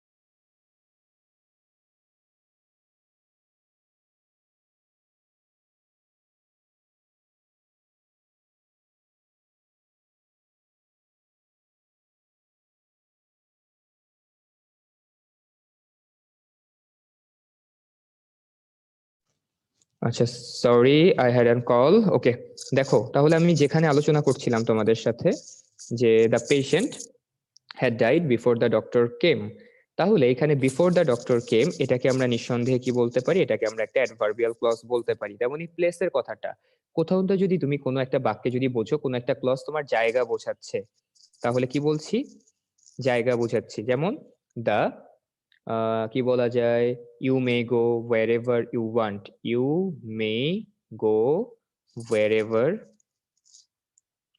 You may go wherever you want. তাহলে দেখো you may go wherever you want, এই ওয়ার এভার ইউ ওয়ান্টটা কি একটা জায়গা বোঝাচ্ছে না? তাহলে কোনো ক্লজ যদি কোনো জায়গা বা অবস্থান বোঝায় তাহলে সেটাও কিন্তু এক ধরনের অ্যাডভার্বিয়াল ক্লজ। তাহলে অ্যাডভার্বিয়াল ক্লজ অফ টাইম হতে পারে, অ্যাডভার্বিয়াল ক্লজ অফ প্লেস হইতে পারে। ভাইয়া কন্ডিশন, যত কন্ডিশন আছে, first condition, second condition, third condition, এগুলো প্রত্যেকটা অ্যাডভার্বিয়াল ক্লজ। যেমন if you come I will go, if Bangladesh team play well তাহলে আমরা কি বলতে পারি, they will win the game. তাইলে এখানে যত first condition, second condition, third condition, zero condition, প্রত্যেকটা কন্ডিশনাল হচ্ছে তোমার এক একটা অ্যাডভার্বিয়াল ক্লজ। রিজনের কথা যদি বলো, দেখো আমরা বলতে পারি সিন্স আই ওয়াজ ইল, যেহেতু আমি অসুস্থ ছিলাম, I couldn't go to school, আমি স্কুলে যেতে পারি নাই, I couldn't go to school. তাহলে দেখো আমি যেহেতু অসুস্থ ছিলাম, এটাকে একটা কারণ বোঝাচ্ছে না? তাহলে কোনো ক্লজ যদি একটা রিজন বোঝায় বা কারণ বোঝায় সেও নিঃসন্দেহে একটা কি তোমার অ্যাডভার্বিয়াল ক্লজ। কম্পারিজনটা লাস্টে বুঝাই। এখন কন্ট্রাস্টটা দেখো, কন্ট্রাস্ট মানে কি, যদি বৈপরীত্য বুঝায়, even if it rains, even if it rains I will গো, যদিও মানে বৃষ্টি হইলেও আমি আজকে যাব, মানে যাই হোক না কেন, বৃষ্টি হোক বা না হোক, আমার আর্জেন্সি আছে, আমার যাইতেই হবে আজকে। তাইলে কখনো যদি কন্ট্রাস্ট কিংবা বৈপরীত্য বোঝায় তখনও কিন্তু আমাদের কি হয়, অবশ্যই হচ্ছে সেটা অ্যাডভার্বিয়াল ক্লজ। বাকি থাকে কি কম্প্যারিজন, কম্প্যারিজন মানে কি তুলনা। মাথায় রাখবা আমরা লজিক ওয়ান কি দিয়েছিলাম, এখানে ভার্বকে মডিফাই করতেছে পরের ক্লজটা, দ্যাট ইজ ওয়াই সে একটা adverbial clause, logic number one. Logic number two, যখন কোনো একটা বাক্যে তোমার কম্প্যারিজন বুঝাচ্ছে বা কম্পেয়ার করা বুঝাচ্ছে একটার সাথে আরেকটা, যেমন আমি বলতে পারি যে কি বলে, you play better than India, এটাও কিন্তু তোমার হচ্ছে একটা কম্প্যারিজন বুঝাচ্ছে। ঠিক আছে, তো এরকম করে অনেক কথাবার্তা আমরা বলতে পারি। আমি যদি তোমাদেরকে আরো উদাহরণ দেই, যে you are slower than I thought, দেখো আমি একটা বাক্য লিখি, ইউ আর স্লোয়ার, তুমি অনেক স্লো, মানে আমি ভাবছিলাম তুমি অনেক ফাস্ট হবে, you are slower than I thought. তাইলে দেখো দেনের পরবর্তীতে একটা সাবজেক্ট একটা ভার্ব আছে না, তাইলে দুইটার ভিতরে কম্পেয়ার করা হচ্ছে, একটা বাস্তবতা আর একটা হচ্ছে আমার পূর্বানুমান। তো দুটোর ভিতরে তুলনা যেহেতু বোঝাচ্ছে তার মানে নিঃসন্দেহে সেটা একটা অ্যাডভার্বিয়াল ক্লজ। তাহলে এক নাম্বার লজিক দেখলাম, লজিক নাম্বার দুই দেখলাম। এখন লজিক নাই আর একটা শর্টকাট মাথায় রাখতে পারো। শর্টকাটটা কি, যদি দেখো যে কোনো একটা ক্লজ দেন দিয়ে শুরু হয়েছে, দেন দিয়ে শুরু হওয়া ক্লজটা অবশ্যই একটা অ্যাডভার্বিয়াল ক্লজ হবে। তাহলে দেন দিয়ে শুরু হওয়া ক্লজটা কি হবে? অবশ্যই একটা অ্যাডভার্বিয়াল ক্লজ হবে। তাহলে বলো অ্যাডজেক্টিভ ক্লজ কিংবা অ্যাডভার্বিয়াল ক্লজ চিনতে কি কারো সমস্যা হবে? Though I am sick I will go, হ্যাঁ অবশ্যই এটা অ্যাডভার্বিয়াল ক্লজ। দেখো though I am sick I will go, তার মানে কি বৈপরীত্য বুঝাচ্ছে না? আমি অসুস্থ হওয়ার পরেও আমি গেলাম, তাহলে কি বুঝাচ্ছে? কন্ট্রাস্ট। তাহলে কন্ট্রাস্টের দিক থেকে এটাকে বলা হবে অ্যাডভার্বিয়াল ক্লজ অফ কন্ট্রাস্ট বোঝানো হবে। ঠিক আছে ভাইয়া, তাহলে কি অ্যাডভার্বিয়াল ক্লজ অ্যাডজেক্টিভের মতো কাজ করে? কোথায় অ্যাডজেক্টিভের মতো কাজ করলো আমাকে বলো? এটা কি কোনো নাউন কিংবা প্রোনাউনকে মডিফাই করছে? তাহলে অ্যাডজেক্টিভের ভিতরে কাজ করলো কিভাবে বলো? সুমাই লিখছো ভাইয়া ভুলে যাচ্ছি, মানে ভাইয়া ভুলে যাচ্ছে নাকি ভাইয়া ভুলে যাচ্ছি? সুমাইয়া লিখছে ভাইয়া ভুলে যাচ্ছে, লাস্টেটা ই লিখছে, তার মানে কি আমাকে বললো যে আমি ভুলে যাচ্ছি নাকি তুমি ভুলে যাচ্ছ? এটা তো আমি কনফিউজ হয়ে গেলাম। তাহলে একটু ঠিকঠাক মতো লিখো, ঠিক আছে? ওকে, একজন আবার লিখছো জামি। ওকে, দেখো ভাইয়া you are bigger than I, এটা কি অ্যাডভার্বিয়াল ক্লজ? এটাকে অ্যাডভার্বিয়াল ক্লজ বলতে পারো। হ্যাঁ দেখো, আমি তোমাদেরকে একটা লজিক দেই, কেন লজিকটা খুব ভালো করে মনোযোগ দিয়ে একটু শুনো, তাইলে তোমরা বুঝতে পারবে। আমি একটা ব্ল্যাঙ্ক পেজ নেই, এক্সট্রা করে হোয়াইট পেজ নাই আপাতত আমার কাছে, আমি একটা ব্ল্যাক পেজে তোমাদেরকে বুঝাই দিই। দেখো কি যেন বাক্য লিখেছিলা, you are bigger than I. আমাকে বলো তো এখানে আমরা আইটা কেন লিখি? কারণ এটা একটা সাবজেক্টিভ ফর্ম। তাহলে মনে প্রশ্ন আসতে পারে না, ভাইয়া তো বলছিল যতগুলো সাবজেক্ট থাকবে ঠিক ততগুলো ভার্ব থাকবে, বলছিলাম কিনা বলো? বলেছিলাম কিনা যে একটা বাক্যে যতগুলো সাবজেক্ট ততগুলো ভার্ব থাকা লাগবে? হ্যাঁ, তাহলে এখানে তোমাদের মনে প্রশ্ন আসতে পারে না যে ভাইয়া এখানে যে সাবজেক্ট এর ভার্বটা কোথায় বলো? তাহলে এখানে ভার্বটা কোথায় বলো? এমটা উজ্জ আছে, এই তো ভেরি গুড, তোমরা অনেক ভালো মতো জানো। তাইলে you are bigger than I বাক্যটা হচ্ছে এইরকম, you are bigger than I am. ঠিক আছে, you are bigger than I am এটাকে আমরা সংক্ষেপে আই লিখি। তাহলে বলো যদি দেন আইটা থাকে তাহলে সেটাকেও কিন্তু আমরা একটা কি বলতে পারি? অ্যাডভার্বিয়াল ক্লজ বলা যায় না? কারণ সেখানে একটা সাবজেক্ট আছে, একটা ভার্ব আছে যেটা লুকায়িত। বলা যায় কিনা? তাহলে you are bigger than I এটাকে কি আমরা একটা অ্যাডভার্বিয়াল ক্লজ বলতে পারি? তোমরা বলো, তোমাদের মতামত নিব। তোমরা এখন বুদ্ধিজীবী, আমাদের যতটুকু দেয়ার ছিল তোমাদেরকে দিচ্ছি, এখন তোমাদের নিজেদের একটা ব্যাপার আছে না, যা বাবা সব সম্পত্তি লিখে দিলাম, এখন নিজের মতো করে করে খা। তো তোমাদের সাথে আর দুটো ক্লাস আছে, আমাদের যতটুকু তোমাদের দেয়ার দিছি, এখন বাকি ডিসিশন তোমরা নিবা। যেমন আমি গত ক্লাসে, এই তো তোমাদের দুপুরের একটা ক্লাসে একটা মেয়ে হচ্ছে লাইভে আসছে, লাইভে এসে বলতেছে ভাইয়া আপনারা তো পড়াইছিলেন যে হোয়েন থাকলে প্রিজম থিওরির মতো কাজ করবে, এখান থেকে ফিউচার ঢুকলে বের হবে কি তোমার প্রেজেন্ট টেন্স হয়ে, এটা তো পড়েইছিলাম। তো আমি আমার এক টিচারের কাছে পড়তে গেছি, তো আমার টিচার বলছে যে না এগুলো ভুয়া কথা, কই থেকে শিখাইছে, সব প্রিজম কিছু নাই, এগুলো কোনো বইয়ে নাই। পরে হচ্ছে আর এরকম হোয়েন থাকলে দুটো অংশে সেম টেন্স থাকবে, ঠিক আছে? তো এগুলো যে বলছে সে ভুয়া কথা বলছে। পরে বলছে ভাই কোন বই দেখে পড়বো? বলছে অ্যাডভান্স বই দেখে পড়ো। পরে বলছে না ভাই ইন্টারন্যাশনাল বইয়ের রেফারেন্স দেন। পরে বলছে ইন্টারন্যাশনাল বই আর দেশের বইয়ের ভিতর ডিফারেন্স কি? তো এরকম একটা কথা বলতেছে। তো আমি হচ্ছে পরে ওকে একটু বুঝাইলাম, দেখো যে টিচারের কথা থেকে ঠিক আছে, সবারই একটা নির্দিষ্ট পার্সপেক্টিভ আছে, তাই না? আমরা কিন্তু তোমাদেরকে সবসময় লিবারাল ওয়েতে কথা বলেছি। আমরা কিন্তু সবসময় বলছি একটা জিনিস ভুল হইলেও এটার ভুল চর্চা হয়, কিংবা একটা জিনিসের যদি মাল্টিপল অ্যান্সার হয় তোমাদেরকে বোঝানোর চেষ্টা করেছি। তাহলে একটু মাথায় খেয়াল করে দেখো তো, এই নিয়মটা তোমাদেরকে পড়ানো হয়েছিল না যে হোয়েন ওয়াইল থাকলে দুটো অংশে সেম টেন্স থাকে, ওয়াইল থাকলে একটা জায়গায় যদি প্রেজেন্ট ইনডেফিনিট থাকে সেটা কন্টিনিউয়াস হয়ে যায়, ওয়াইল থাকলে যদি এখানে পাস্ট ইনডেফিনিট থাকে এটা কন্টিনিউয়াস হয়ে যায়। তো হোয়েন যখন তোমার সমসাময়িক কথা বোঝায় তখন এই অংশ যে টেন্স এই অংশ সেম টেন্স। যেমন আমরা খেলতেছিলাম তখন আমার বাবা ঘুমাচ্ছিল, তখন তো অবশ্যই হোয়েন অ্যাড করবো, তার মানে কি এখানেও প্রেজেন্ট থাকবে এখানেও প্রেজেন্ট ইনডেফিনিট থাকবে, টেন্স সেম। কিন্তু আমি যদি বলি আমি হাতে টাকা পেলে এরপরে আমি হচ্ছে বইটা কিনবো, তাহলে কি একটা ঘটনা আগে ঘটছে একটা ঘটনা পরে ঘটছে? তার মানে হোয়েন এর দুটো মিনিং আছে। একটা মিনিং কি? হোয়েন এর একটা মিনিং হচ্ছে যেটা সমসাময়িক বোঝাচ্ছে, একই সময় ঘটা ঘটনা। আরেকটা হোয়েন এর মিনিং কি? যেটা আফটার অর্থে ব্যবহৃত হয়। কোন অর্থে ব্যবহৃত হয়? আফটার এর অর্থে ব্যবহৃত হয়। I will buy books after I get money. তো হোয়েন যখন যে অর্থে ব্যবহৃত হয় তখন সেরকম ভার্ব নেয়। তো এটা তো আমাদের বুঝতে হবে। তো একে তো দেখো আমাদের কথাগুলো যদি তোমরা বাইরে যে মিস ইন্টারপ্রেট করো তাহলে আমাদেরও মানিজ্যত খারাপ, এন্ড তোমরাও কিন্তু লজ্জিত হয়ে যাবে। তো সবকিছু বুঝতে হবে। তাহলে এই প্রিজম থিওরি নামে কোনো থিওরি গ্রামারে আছে? বলো এই থিওরির জনক কে? তাহলে বলো প্রিজম থিওরির জনক কে? গ্রামারের প্রিজম থিওরি, এটার জনক কে বলো তো? হ্যাঁ এই তো জাহিন, থ্যাংক ইউ। এই তো আমার নাম লিখছো, এই তো থ্যাংক ইউ, কি যে ভালো লাগতেছে আমার। এই তো তাহলে সারা জীবন হচ্ছে যখন তোমরা বড় হয়ে পড়াবা বলবা হচ্ছে গ্রামার একটা থিওরি আছে, প্রিজম থিওরি, এই থিওরির আবিষ্কারক কে? বিখ্যাত ব্যাকরণবিদ। এইরকম মানে অনেক অ্যাডজেক্টিভ ইউজ করবা, অ্যাডজেক্টিভ তো কম শিখাই নাই, যত অ্যাডজেক্টিভ আছে অ্যাডজেক্টিভ ক্লজ ইউজ করবা, ফ্রেজ ইউজ করবা, তারপর বলবা এই প্রিজম থিওরির জনক হচ্ছে বাবলা ভাই। ওকে, দেখো তাহলে দেখো আমরা অনেক কিছু বলে ফেললাম। তাইলে এখানে গেল আমাদের, এটা কিন্তু বোঝানোর জন্য মজা করে বলছি, এটা কিন্তু জাস্ট বোঝানোর জন্য, আসলে এরকম কোনো থিওরি নাই, তোমাদেরকে বোঝানোর জন্য। তো তেমনি করোনা ভাইরাসের থিওরি বুঝাইছিলাম না? তো এটা কি এখন যদি তোমরা বইয়ে যে খুঁজো তাইলে হবে? তাইলে এখন করোনা ভাইরাস থিওরির জনককে সেটাও কি বলতে হবে তোমার, ঠিক আছে? হ্যাঁ তাহলে দেখি, হ্যাঁ মুনিম লিখছো ভাই ব্যাড তো একটা অ্যাডজেক্টিভ। আরে ভাই তুমি ভালো অ্যাডজেক্টিভ গুলো বলবা, আমার নামের সাথে ব্যাড বলা যাবে? আমার নামের সাথে সব ভালো অ্যাডজেক্টিভ দিতে হবে। আমার নামটাই যত সুন্দর, আমার নামই একটা অ্যাডজেক্টিভ। তোমরা তো 5 লাইনও বলতে পারো না, এরকম দু একটা কথাবার্তা বলবা, দেখবা বাস কাহিনী খেল খতম। দেখো তাইলে অ্যাডভার্ব ক্লজ এবং অ্যাডজেক্টিভ ক্লজ কোথাও কি বুঝতে সমস্যা আছে কিনা?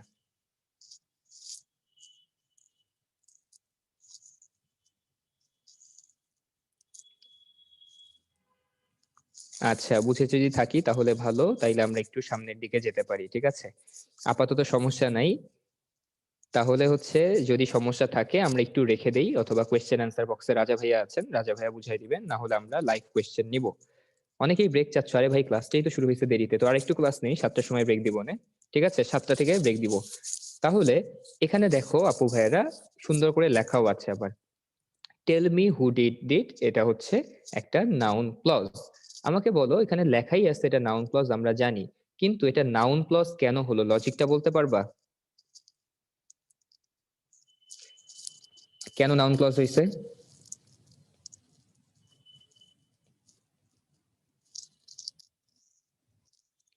বলো। সহজ কথা বলতে হবে, হ্যাঁ এটা একটা অবজেক্ট, তাহলে একটা বাক্যের অবজেক্ট হিসেবে যদি কোনো বাক্য বসে তাহলে সেটা নাউন ক্লজ। ভেরি গুড, এটা object, that is why, thank you so much. তাহলে নাউন ক্লজ আমরা বুঝেছি, এখানে নাউন ক্লজ এগুলো পারবা, where I spend my childhood, তারপরে হচ্ছে এখানে অনেক কথাবার্তা বলা আছে তোমাদের, এগুলোতে কোনো সমস্যা হবে না। যতটুকু জিনিস বলছি ওগুলোই মাথায় রাখবা। আমি তোমাদেরকে যদি আরেকবার একটু শর্টকাটে বলে দেই, এখানে দেখো নাউন ক্লজ চিনবো কিভাবে ভাইয়া, সে ইদার বাক্যের সাবজেক্ট হবে অথবা বাক্যের অবজেক্ট হবে। ভাই অ্যাডজেক্টিভ ক্লজ চিনবো কিভাবে ভাইয়া, সে পূর্ববর্তী কোনো নাউন কিংবা প্রোনাউনকে সে মডিফাই করবে। আর অ্যাডভার্ব ক্লজ চিনবো কিভাবে, অনেক বিষয় আছে, তার হচ্ছে কন্ডিশন বুঝাবে, তারপরে কম্পারিজন বুঝাবে, টাইম বুঝাবে, প্লেস বুঝাবে, এরকম অনেক বিষয় আছে, তাইলে সেটা হচ্ছে অ্যাডভার্বিয়াল ক্লজ। এই 3টা জিনিস মাথায় রাখবা, তাহলে তোমাদের এসএসসি লেভেল এইচএসসি লেভেল পার হয়ে যাবে, ঠিক আছে? ভাইয়া অবজেক্ট চিনবো কিভাবে, অবজেক্ট চেনার জন্য ভার্বকে কি অথবা কাকে দিয়ে প্রশ্ন করবা। তোমাদেরকে এগুলো অনেক বলা হয়েছে, যেমন দেখো আই প্লে ক্রিকেট, আমি ক্রিকেট খেলি, আমি কি খেলি, ক্রিকেট খেলি। যখন ভার্বকে আমরা কি বা কাকে দিয়ে প্রশ্ন করে উত্তর পাই তখন সেটাকে অবজেক্ট বলা হয়। আবারও দেখো I give you a pen, আমি তোমাকে একটা কলম দিলাম, কি অথবা কাকে দুটোই কিন্তু উত্তর পাওয়া যাচ্ছে, তাহলে এখানে ইউও একটা অবজেক্ট, আ পেনও একটা অবজেক্ট। আ পেনটাকে ডিরেক্ট অবজেক্ট বলা হয়, আর ইউটাকে বলা হয় ইনডিরেক্ট অবজেক্ট। মাথায় রাখবা, যেটা বস্তুবাচক সেটাকে ডিরেক্ট অবজেক্ট বলা হয়, যেটা প্রাণীবাচক সেটাকে ইনডিরেক্ট অবজেক্ট বলা হয়। তাহলে I give you a pen, এখানে দুটোই অবজেক্ট। তাইলে কি কি প্রশ্ন করতে পারি, এই বাক্যটা দিয়েই তোমরা সারা জীবন অবজেক্ট চিনবা। একটা বাক্যের ভার্বকে যদি কি অথবা কাকে দিয়ে প্রশ্ন করে উত্তর পাই তাহলে সেটাকে অবশ্যই অবজেক্ট বলা হবে। তাহলে আমরা একটু আগে যে দেখলাম নাউন ক্লজের ওখানে, tell me, tell me what, আমাকে কি বলো, আমাকে বলো, কি বলো, কে করেছে কাজটা। তাহলে আমি কি দিয়ে প্রশ্ন করে উত্তর পাচ্ছি, তাহলে পুরোটা একটা কি, পুরোটা হচ্ছে একটা অবজেক্ট। কিসের অবজেক্ট? তোমার ভার্বের অবজেক্ট, তার মানে এটা কোন ধরনের ক্লজ, নাউন ক্লজ, ঠিক আছে? ওকে, তাহলে হ্যাঁ গৌণ কর্ম মুখ্য কর্ম আমরা যেটাকে বলি এটাই এক্স্যাক্টলি ওই বিষয়টাই। তাহলে অ্যাডভার্বিয়াল ক্লজ কিংবা অ্যাডজেক্টিভ ক্লজ এখানে তোমাদের আই গেস সমস্যা হবে না। এখন চলে আসি ভাইয়া ফ্রেজের আলোচনায়। তো ফ্রেজের আলোচনাটাও বিশাল, তাইলে ক্লজ চেনাটা সহজ কিন্তু ফ্রেজ চেনাটা কিন্তু তুলনামূলক কঠিন। তো দেখো ফ্রেজ চেনাও সহজ, তোমাদেরকে একদম ভেঙে ভেঙে দিব। তো ফ্রেজের সাথে ক্লজের পার্থক্যটা কোথায়, এখানে যদি ছোট্ট করে লিখি, এটা হচ্ছে ফ্রেজ, এখানে লিখলাম এটা হচ্ছে ক্লজ। ক্লজ মানে কি, একটা বাক্য অথবা একটা বাক্যাংশ, তাই না? আর ফ্রেজ মানে কি, ফ্রেজ মানে হচ্ছে শব্দগুচ্ছ, ঠিক আছে? ফ্রেজে কোনো সাবজেক্ট এবং ভার্ব থাকে না, কিন্তু ক্লজে অবশ্যই একটা সাবজেক্ট থাকবে, একটা ভার্ব থাকবে। আর ফ্রেজ সবসময় একটা পার্টস অফ স্পিচের ন্যায় আচরণ করে। কিসের ন্যায় আচরণ করে? একটা পার্টস অফ স্পিচের ন্যায় আচরণ করে। যে কোনো পার্টস অফ স্পিচ হতে পারে, অর্থাৎ একাধিক শব্দ মিলে যখন সেখানে নাউনের অর্থের প্রাধান্য পায় তখন সেটা নাউন ফ্রেজ। একাধিক শব্দ মিলে যদি প্রোনাউনের অর্থের প্রাধান্য দেয় তাহলে সেটা প্রোনাউন ফ্রেজ। প্রিপজিশনের প্রাধান্য দিলে প্রিপজিশনাল ফ্রেজ, অ্যাডজেক্টিভের প্রাধান্য দিলে অ্যাডজেক্টিভ ফ্রেজ। তো এখান থেকে সবগুলো দরকার নাই। ইভেন এখানে যে কয়টা আছে সেগুলো তোমাদের অ্যাডমিশন এমনকি চাকরি পরীক্ষাও আসবে না। ইম্পর্টেন্ট কোনগুলো? ইম্পর্টেন্ট নাউন ফ্রেজটা ইম্পর্টেন্ট, প্রিপজিশনাল ফ্রেজটা important, adjective phrase important, adverb phrase important, verb phrase important. 1 2 3 4 5 এই 5টা তোমাদের জন্য ইম্পর্টেন্ট, বাকিগুলো এতটা ইম্পর্টেন্ট না, তোমাদের না জানলেও চলবে। তো আস্তে ধীরে তোমরা ওগুলো নিয়ে আইডিয়া পাবা।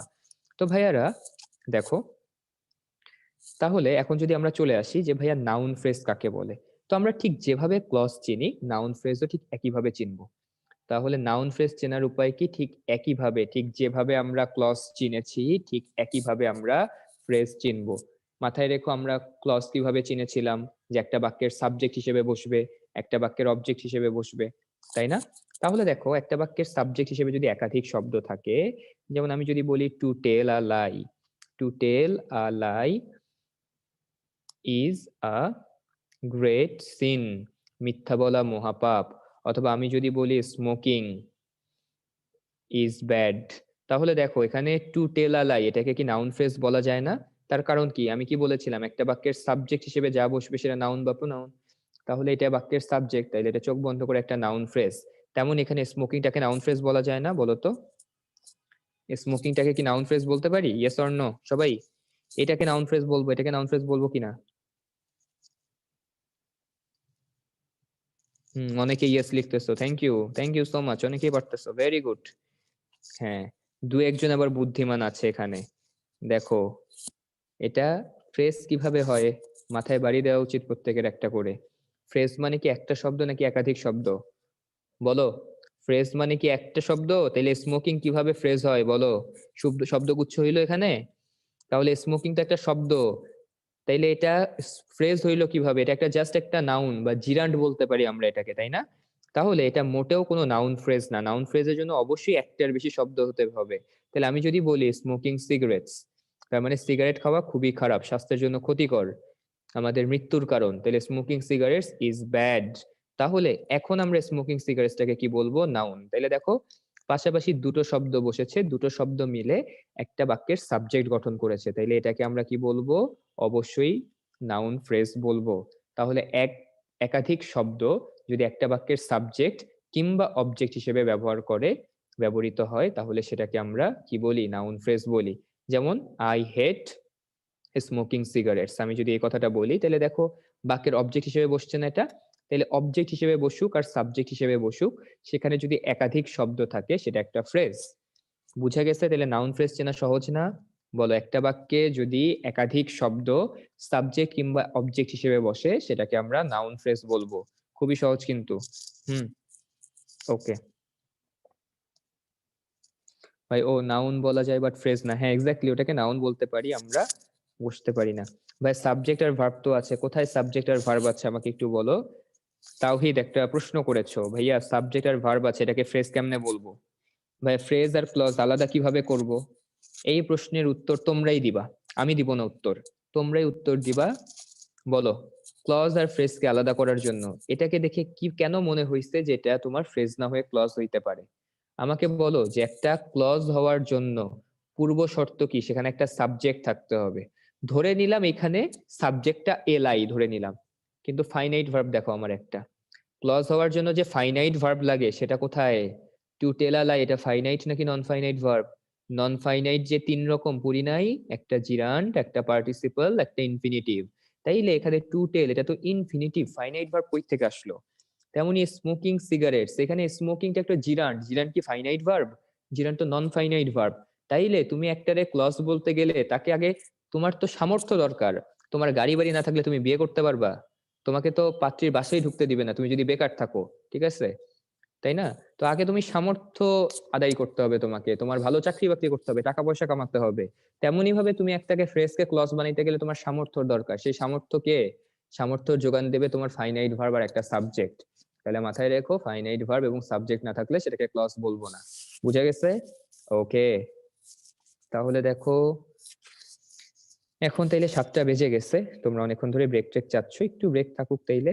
তাইলে এখন ব্রেক টাইম 7টা 1 বাজে, আমরা 7টা 6 আবার ব্যাক করব, ঠিক আছে? 7টা 6, এমনিতেই দেরি হয়ে গেছে, খুব বেশিক্ষণ দেরি কইরো না, তাড়াতাড়ি ব্রেক শেষ করে চলে আসো।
ব্রেক টাইম শেষ, আমরা আবার ক্লাসে চলে যাই। চলো, অল্প কিছুক্ষণ ব্রেক ছিল আজকে। দেখো তাহলে আমাদের নাউন ফ্রেজটা বুঝলাম। অ্যাডজেক্টিভ ফ্রেজ চেনাও খুবই সহজ। অ্যাডজেক্টিভ ফ্রেজ মানে হচ্ছে যখন কোনো নাউন কিংবা প্রোনাউনকে কেউ মডিফাই করবে, কোনো মানে কি বলে কোনো শব্দ, সেটাকে আমরা একটা অ্যাডজেক্টিভ ফ্রেজ বলতে পারি। তারপরে যদি অ্যাডভার্বিয়াল ফ্রেজে চলে যাই, অ্যাডভার্বিয়াল ফ্রেজও ঠিক সেই সেম জিনিসটা, ঠিক যেভাবে তোমার জায়গা বোঝায়, যেমন অ্যাডভার্বিয়াল ফ্রেজের কথায় যদি যাই, এগুলো সব তোমরা পারবা। অ্যাডভার্বিয়াল ফ্রেজটা ধরো প্লেস বুঝাচ্ছে, প্লেস বুঝাইলে সেটা কি হবে অ্যাডভার্বিয়াল ফ্রেজ। যেমন উই ওয়েন্ট। বাবলু ভাইয়া, জি ভাইয়া। তোমাকে একটা বাক্য শোনাতে চাই, তুমি যদি অনুমতি দাও। জি ভাই, অবশ্যই। একজন লিখছে যে ফ্রেজ কি সবসময় নন ফাইনাইট আর ক্লজ কি সবসময় ফাইনাইট ভার্ব দিয়া তৈরি হয়? এটার উত্তর কি কি অনুযায়ী দেওয়া যায়? এটা বলো, উত্তর দিবো তো। আচ্ছা,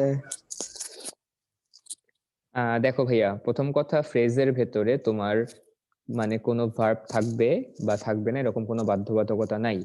ভার্ব থাকতেও পারে, ভার্ব নাও থাকতে পারে, কিন্তু একটা ক্লজে সবসময় একটা ফাইনাইট ভার্ব থাকবে। ঠিক আছে, ওকে। তাহলে দেখো, প্লেসের কথায় যদি আসি, we went to the national park on a picnic. তাহলে এখানে টু দ্য ন্যাশনাল পার্ক, তাইলে এই টু দ্য ন্যাশনাল পার্ক এটাকে আমরা কি বলতে পারি? এটাকে আমরা অ্যাডভার্বিয়াল ফ্রেজ বলতে পারি, অ্যাডভার্বিয়াল ফ্রেজ অফ প্লেস এটা। তেমনি তুমি যদি টাইম বুঝাতে চাও, he went school in time, he went school in time, সে সময় মতো স্কুলে গিয়েছিল। তাহলে এখানে ইন টাইমটাকে আমরা বলবো অ্যাডভার্বিয়াল ফ্রেজ।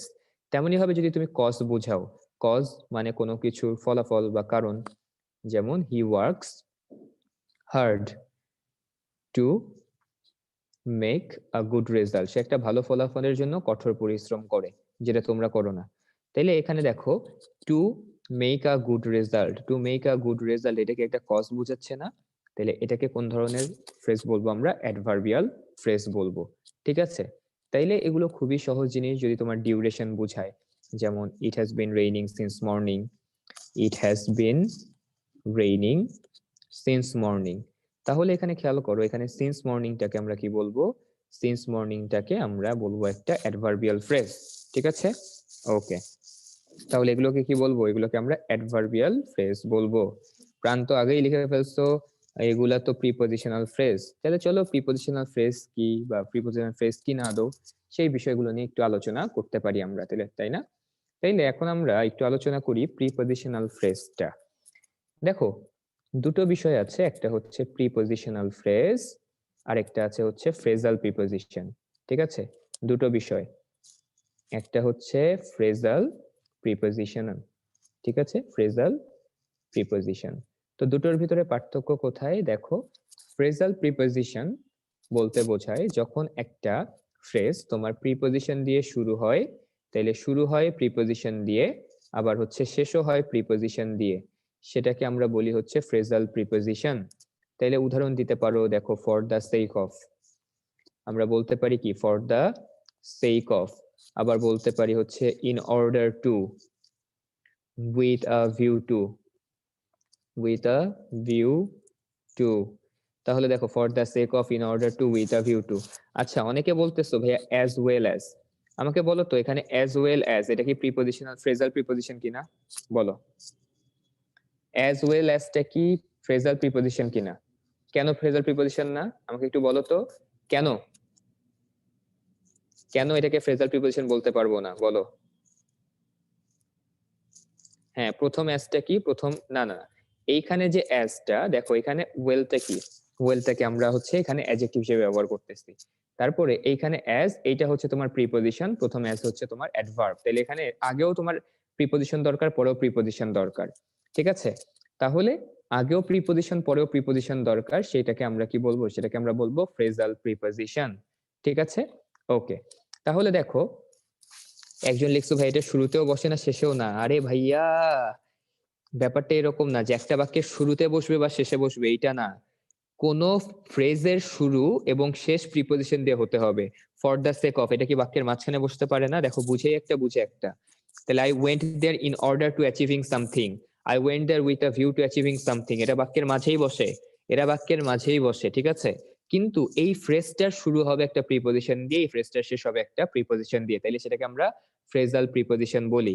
ঠিক আছে, তাইলে এই ফ্রেজাল প্রিপজিশনটাকে আমরা আবার কি হয়ে যাবে, এখান থেকে আমরা আবার বলতে পারি হচ্ছে আরেকটা তোমার প্রিপজিশনাল ফ্রেজ। তাহলে প্রিপজিশনাল ফ্রেজে কি থাকে, প্রিপজিশনাল ফ্রেজে তোমার হচ্ছে কি থাকে, একটা অবজেক্ট থাকে। কি থাকে প্রিপজিশনাল ফ্রেজে একটা অবজেক্ট থাকতে পারে, একটা সাবজেক্ট থাকতে পারে। উদাহরণ দাও তো দেখি প্রিপজিশনাল ফ্রেজ কেমন হতে পারে। এখানে শুধুমাত্র এরকমই হবে না যে তোমার সাবজেক্ট কি বলে আগে একটা প্রিপজিশন পরে একটা প্রিপজিশন, এরকম না। তোমার অবশ্যই এখানে সাবজেক্ট কিংবা অবজেক্ট থাকবে, সেক্ষেত্রে আমরা একটাকে প্রিপজিশনাল ফ্রেজ বলতে পারি। কি বলতে পারি? Prepositional phrase. তো দেখি ঝটপট উত্তর করো। অনেকে করতেছো, অনেকে তো এই ঘুরে ফিরে ফ্রেজাল প্রিপজিশনেরই অ্যান্সার করতেছো। আমি বলেছি প্রিপজিশনাল ফ্রেজ,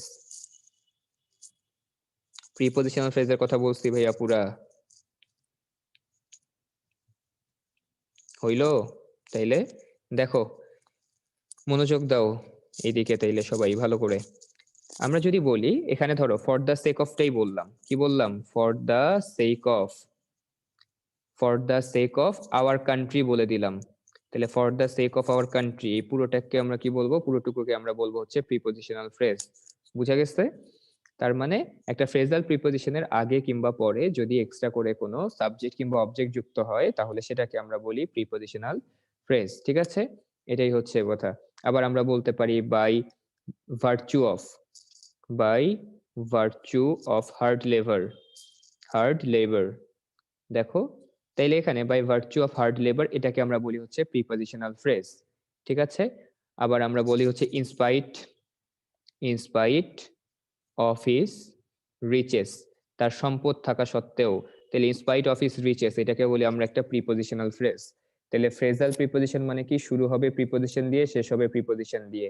আর প্রিপজিশনাল ফ্রেজ মানে কি, তোমার ফ্রেজাল প্রিপজিশনের আগে কিংবা পরে একটা সাবজেক্ট কিংবা অবজেক্ট যুক্ত হবে, তাহলে সেটাকে আমরা কি বলি, সেটাকে বলি আমরা প্রিপজিশনাল ফ্রেজ। বুঝতে পেরেছি? ওকে। হ্যাঁ, in front of the school হবে ভাইয়া, এক্স্যাক্টলি হবে, in front of the school হবে, হ্যাঁ এটা হবে। Very good. ঠিক আছে, তাহলে এগুলোকে বলি হচ্ছে আমরা কি, ফ্রেজাল প্রিপজিশন কিংবা প্রিপজিশনাল ফ্রেজ। তাহলে দেখো এরকম আরেকটা বিষয় আছে যেটাকে আমরা বলি ভার্বাল ফ্রেজ কিংবা তোমার ফ্রেজাল ভার্ব। তো এখান থেকে বেশ কয়েকটা জিনিস জানতে হবে, একটা একটা করে দেখো। প্রথমে আসে কি ভার্ব ফ্রেজ, এরপরে আসে তোমার ভার্বাল ফ্রেজ, তারপরে আসে হচ্ছে তোমার ফ্রেজাল ভার্ব। তো তিনটার ভিতরে কিন্তু বেশ পার্থক্য আছে। তো ভার্ব ফ্রেজ, ফ্রেজাল ভার্ব এবং ভার্বাল ফ্রেজের ভিতরে আসলে পার্থক্যটা কোথায়? তো আপু ভাইরা একটু মনোযোগ দিয়ে খেয়াল করো, ভার্ব ফ্রেজটা কি। যখন আমরা পাশাপাশি একাধিক ভার্ব লিখি, যেমন আই অ্যাম গোয়িং, তো তোমাদের মনে কি প্রশ্ন আসে নাই যে ভাইয়া এখানে আমরা জানি একটা বাক্যে একটা সাবজেক্ট একটা ভার্ব, ফাইনাইট ভার্ব, তো এখানে অ্যামটা যদি ফাইনাইট ভার্ব হয়ে যায় তাহলে গোয়িংটা কি এখানে নন ফাইনাইট ভার্ব? না, এখানে কিন্তু গোয়িংটাও তোমার ফাইনাইট এবং মেইন ভার্ব, কিন্তু দুটো মিলে একটাকে কাউন্ট করা হয়, তাহলে দুইটা কি হয়ে গেছে, দুইটা মিলে একটা ফ্রেজ হয়ে গেছে। এটাকে কি বলা হয়? এটাকে বলা হয় ভার্ব ফ্রেজ। অর্থাৎ দুটোই তোমার ভার্ব হতে হবে, দুইটা ছাড়া তিনটাও হতে পারে। যেমন I should have done that, আমার সেটা অবশ্যই করা দরকার ছিল। অর্থাৎ একাধিক ভার্ব, তাহলে ভার্ব ফ্রেজ হওয়ার শর্ত হচ্ছে একাধিক ভার্ব তারা পরস্পরের সাথে যুক্ত হয়ে যে একটা ভার্ব তৈরি করবে। যেখানে শুড হ্যাভ ডান থেকে যদি একটাকে বাদ দিয়ে দাও, এটা অর্থ থাকবে? বলো। অনেক গোলমাল লাগতেছে শিমু। গোলমাল তো লাগবেই যদি মনোযোগ না দাও। ভালো করে খেয়াল করো, আমরা একটা বাক্যে একটা ভার্বের জন্য সাহায্যকারী ভার্ব ইউজ করি না তার আগে? তাহলে সাহায্যকারী ভার্ব আর মেইন ভার্ব যুক্ত হয়ে কি একটা ভার্ব গঠন করে নাকি দুইটা ভার্ব গঠন করে? বলো আমাকে, বলো যে সাহায্যকারী ভার্ব আর হচ্ছে মেইন ভার্ব মিলে একটা ভার্ব গঠন করে নাকি দুইটা ভার্ব গঠন করে? কোনটা? একটা ভার্ব গঠন করে। সামি লিখতেছো ভাই সব গুলাই ফেলতেছি, তাহলে গুলাই ফেললে কি করা যায় বলো তো? আমাকে বলো যে তোমরা যদি গুলাই ফেলো তাহলে ভালো কিছুই গুলাও, শরবত গুলাও, শরবত খাইতে পারবা। আচ্ছা দেখো, তো এখানে আমি আবারও বলছি যে আই এম গোয়িং, তাহলে দেখো এখানে এম গোয়িং মিলে কিন্তু একটা ভার্ব, যেটাকে আমরা ভার্ব ফ্রেজ বলি। আই শুড হ্যাভ ডান মিলে একটা ভার্ব, সেটা হচ্ছে ভার্ব ফ্রেজ। আমি সুন্দর করে লিখে দিই, দেখো একাধিক ভার্ব মিলে, একাধিক ভার্ব মিলে যদি একটা ভার্ব হয় তাহলে সেইটাকে আমরা একটা ভার্ব ফ্রেজ বলি। যেমন আমি বলতে পারি আই হ্যাভ বিন প্লেয়িং। তাহলে আমাকে বলো তো এখানে যদি যে কোনো একটাকে বাদ দিয়ে দেই, এটা কি আর মিনিং থাকতেছে? এখানে হ্যাভ একটা ভার্ব, বিন একটা ভার্ব, প্লেইং একটা ভার্ব না? তার মানে তিনটা ভার্ব যুক্ত হয়ে কিন্তু একটা ভার্বের অর্থ দিচ্ছে। অর্থাৎ একাধিক ভার্ব যুক্ত হয়ে যখন একটা নির্দিষ্ট ভার্বের অর্থ দেয় তখন সেটাকে আমরা বলি ভার্ব ফ্রেজ। এবার বুঝে গেছে? দেখো এবার বুঝছি সবাই? একজন লিখছো ভাই এটা ক্লজ কেন হবে না? সাবজেক্ট কই আছে? আমারে বলো সাবজেক্ট কই আছে? এটার জন্য সাবজেক্ট দরকার। সাবজেক্ট তো আই, আমি তো আইটারে দেই নাই, যার নিচে দাগ দেয়া আছে সেটা। তাইলে গুলাবে তো এমনিই, যে মনোযোগ যদি না থাকে। তাইলে বলো ব্রেইনে লোড হয়ে গেছে, ডাউনলোড হচ্ছে না আর। তাইলে চিন্তা করো যে কি পরিমাণ আজে বাজে জিনিস নামায় রাখছো যে স্টোরেজই মানে ফুল হয়ে গেছে। তাড়াতাড়ি ক্লিন করে ফেলো। জালালি লিখছো আমি শুধু শুনতেছি বুঝতেছি না, কি করা যায়? রাজা ভাই ওরা শুধু শুনতেছে বুঝতেছে না ভাই, কি করা যায় বলেন? এটা গল্প বলবেন নাকি ভাই?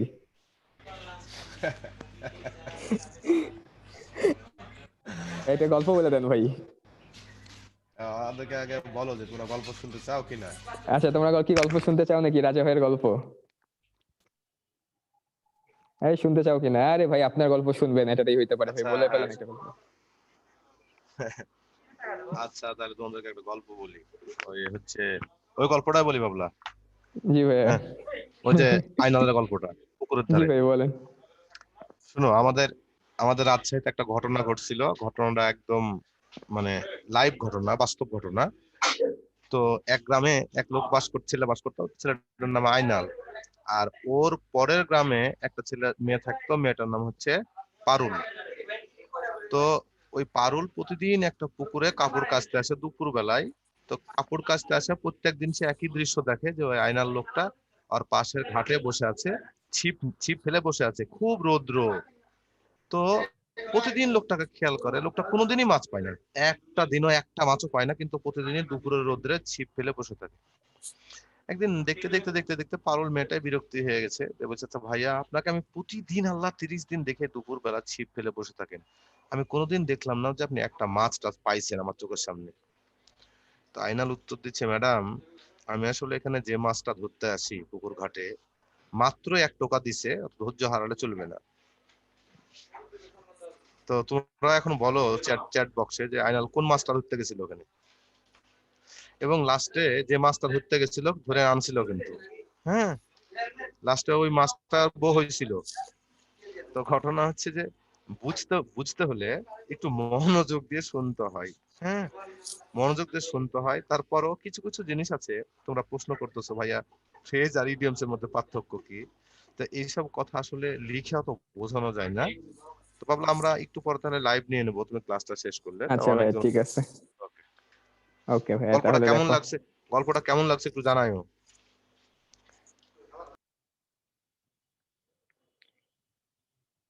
আচ্ছা দেখো এখন তাহলে ভার্ব ফ্রেজটা হচ্ছে এরকম যে পাশাপাশি এরা প্রত্যেকেই ভার্ব, অন্য কোনো পার্টস অফ স্পিচ না। একাধিক ভার্ব মিলে যদি একটা ভার্বের কাজ করে তাহলে সেটাকে আমরা ভার্ব ফ্রেজ বলবো। তাইলে দেখো ভার্বাল ফ্রেজ আবার কি জিনিস? ভার্বাল ফ্রেজ বলতে বোঝায়, তার আগে হচ্ছে ফ্রেজাল ভার্বটা। ফ্রেজাল ভার্ব তোমাদের কতদিন পড়ানো হয়েছিল? দেখো কোনো একটা ভার্বের সাথে অন্য একটা প্রিপজিশন যুক্ত হয়ে যদি ভার্বের অর্থটা বদলায় দেয় তাহলে সেটা ফ্রেজাল ভার্ব। তাহলে বলো তো এই ফ্রেজাল ভার্বের আরেকটা নাম আছে, নামটা কি?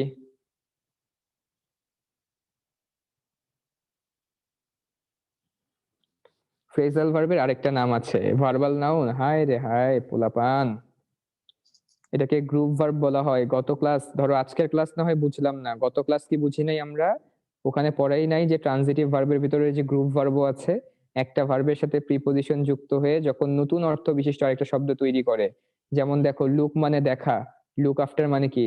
দেখাশোনা করা। তার মানে হচ্ছে গেট মানে কি? পাওয়া। গেট আউট মানে কি? বেরিয়ে যাওয়া। মেক মানে বানানো, মেকআপ মানে সাজানো। অর্থাৎ একটা ভার্বের পরে প্রিপজিশন যুক্ত হওয়ার পরে সম্পূর্ণ নতুন অর্থ বিশিষ্ট যেই শব্দটা তৈরি হয় সেটাকে আমরা বলি হচ্ছে ফ্রেজাল ভার্ব। কি বলা হয়? Phrasal verb. আর তাহলে ভার্বাল ফ্রেজ কি জিনিস? দেখো তাহলে ভার্বাল ফ্রেজ জিনিসটা হচ্ছে যখন তোমার কোনো একটা ভার্বের সাথে, সেটা হতে পারে ইনফিনিটিভ, হতে পারে তোমার কি বলে, হতে পারে তোমার জিরান্ড। তার মানে ভার্ব থেকে যেগুলো আসে ইনফিনিটিভ কিংবা জিরান্ডের পরবর্তীতে কোনো যদি অবজেক্ট থাকে পুরোটাকে আমরা একসাথে ভার্বাল ফ্রেজ বলি। তো ভার্বাল ফ্রেজই কাইন্ড অফ নাউন ফ্রেজ। আমরা যে নাউন ফ্রেজ বলছিলাম না, দেখো টু টেল আ লাই, এটাকে কি ইনফিনিটিভ থেকে আসছে না? তাহলে এটা কিন্তু একই সাথে এক ধরনের ভার্বাল ফ্রেজ, একই সাথে ইনফিনিটিভ ফ্রেজ, এবং একই সাথে এটাকে আমরা নাউন ফ্রেজও বলতে পারি। তেমনি ভাবে আমরা যদি বলি সুইমিং ইন দ্য পন্ড, দেখো swimming in the pond is my hobby, তাহলে দেখো সুইমিং ইন দ্য পন্ড এটাকে কিন্তু আমরা নাউন ফ্রেজ বলতে পারি, সুইমিং ইন দ্য পন্ড কে আমরা জিরান্ড ফ্রেজ বলতে পারি, সুইমিং ইন দ্য পন্ড কে আমরা ভার্বাল ফ্রেজও বলতে পারি।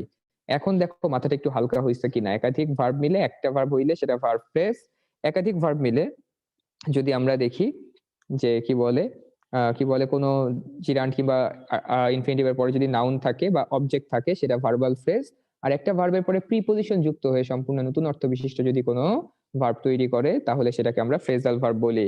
নিহান আরেকবার টেক্সট দিবা তো একদম ঠিক আছে, এখান থেকে মারবো, আর ওই পাশে যে কি পড়বে সেটা তো তোমরা জানোই, ঠিক আছে?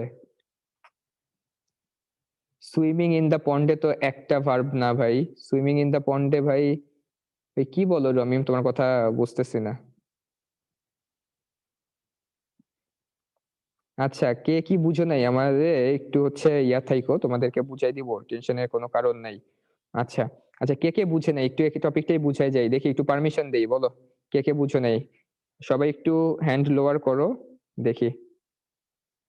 ভাইয়া দু একজনকে একটু পারমিশন দেন তো দেখি আগে কে কি বুঝে নাই, আমি পরবর্তী অংশে যাওয়ার আগে একটু এটা বুঝাই দেই, এখানে যেহেতু স্লাইডে আছি। তাহলে কারা কারা বুঝো নাই একটু হ্যান্ড রেজ করো আপু ভাইয়ারা, যারা যারা বুঝো নাই দেখি বুঝাই দেই লাইভে, একদম ইনস্ট্যান্ট লাইভে বুঝাই দিব, সমস্যা নেই, আরে ভয় পাও না, হাত হ্যান্ড রেজ করো। নাজমুস তোমাকে পারমিশন দেওয়া হয়েছে ভাইয়া, এরপরে কামারুজ্জামান পারমিশন দেওয়া হয়েছে, মরিয়মকে পারমিশন দেওয়া হয়েছে, বলো।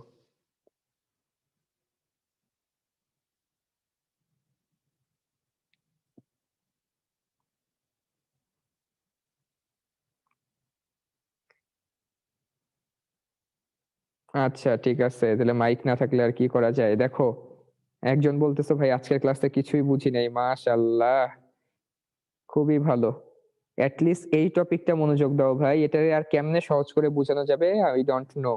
দেখো আই হ্যাভ ডান, ভালো করে খেয়াল করো, আই হ্যাভ ডান, এখানে হ্যাভ ডান এটাকে যদি কোনো বলতে বলে এটা কি, তাইলে অ্যান্সার কি করবা বলো? আই হ্যাভ ডান, এটাও একটা ভার্ব এটাও একটা ভার্ব, দুইটাই ভার্ব, এটাকে কি বলবো? এটাকে বলবো ভার্ব ফ্রেজ।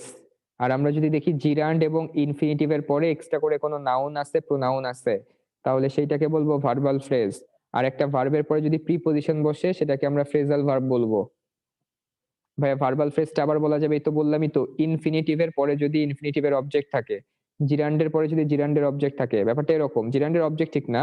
দেখো swimming in the pond, to tell a lie, to tell কি একটা ইনফিনিটিভ, ইনফিনিটিভের পর আরো অংশ আছে না, অর্থাৎ ইনফিনিটিভ কিংবা জিরান্ডের পরে এক্সট্রা করে কোনো যদি তথ্য থাকে পুরোটাকে একসাথে ভার্বাল ফ্রেজ বলা হয়। ফ্রেজাল কি একটা ভার্বের পরে প্রিপজিশন যুক্ত হয়ে নতুন অর্থ বিশিষ্ট ভার্ব, সেটা ফ্রেজাল ভার্ব। ওকে, তাহলে অনেক টাইপের ফ্রেজ আছে, দেখি আরেকটা পোল, ভাইয়ার একটু পোলটা লঞ্চ করে দেন, পোল নাম্বার 2 দেখি কে কে পারে। ভাইয়া পোল নাম্বার 2 একটু লঞ্চ করে দিয়েন ভাইয়ারা কেউ। হ্যাঁ সবাই অ্যান্সার করো, time 30 seconds.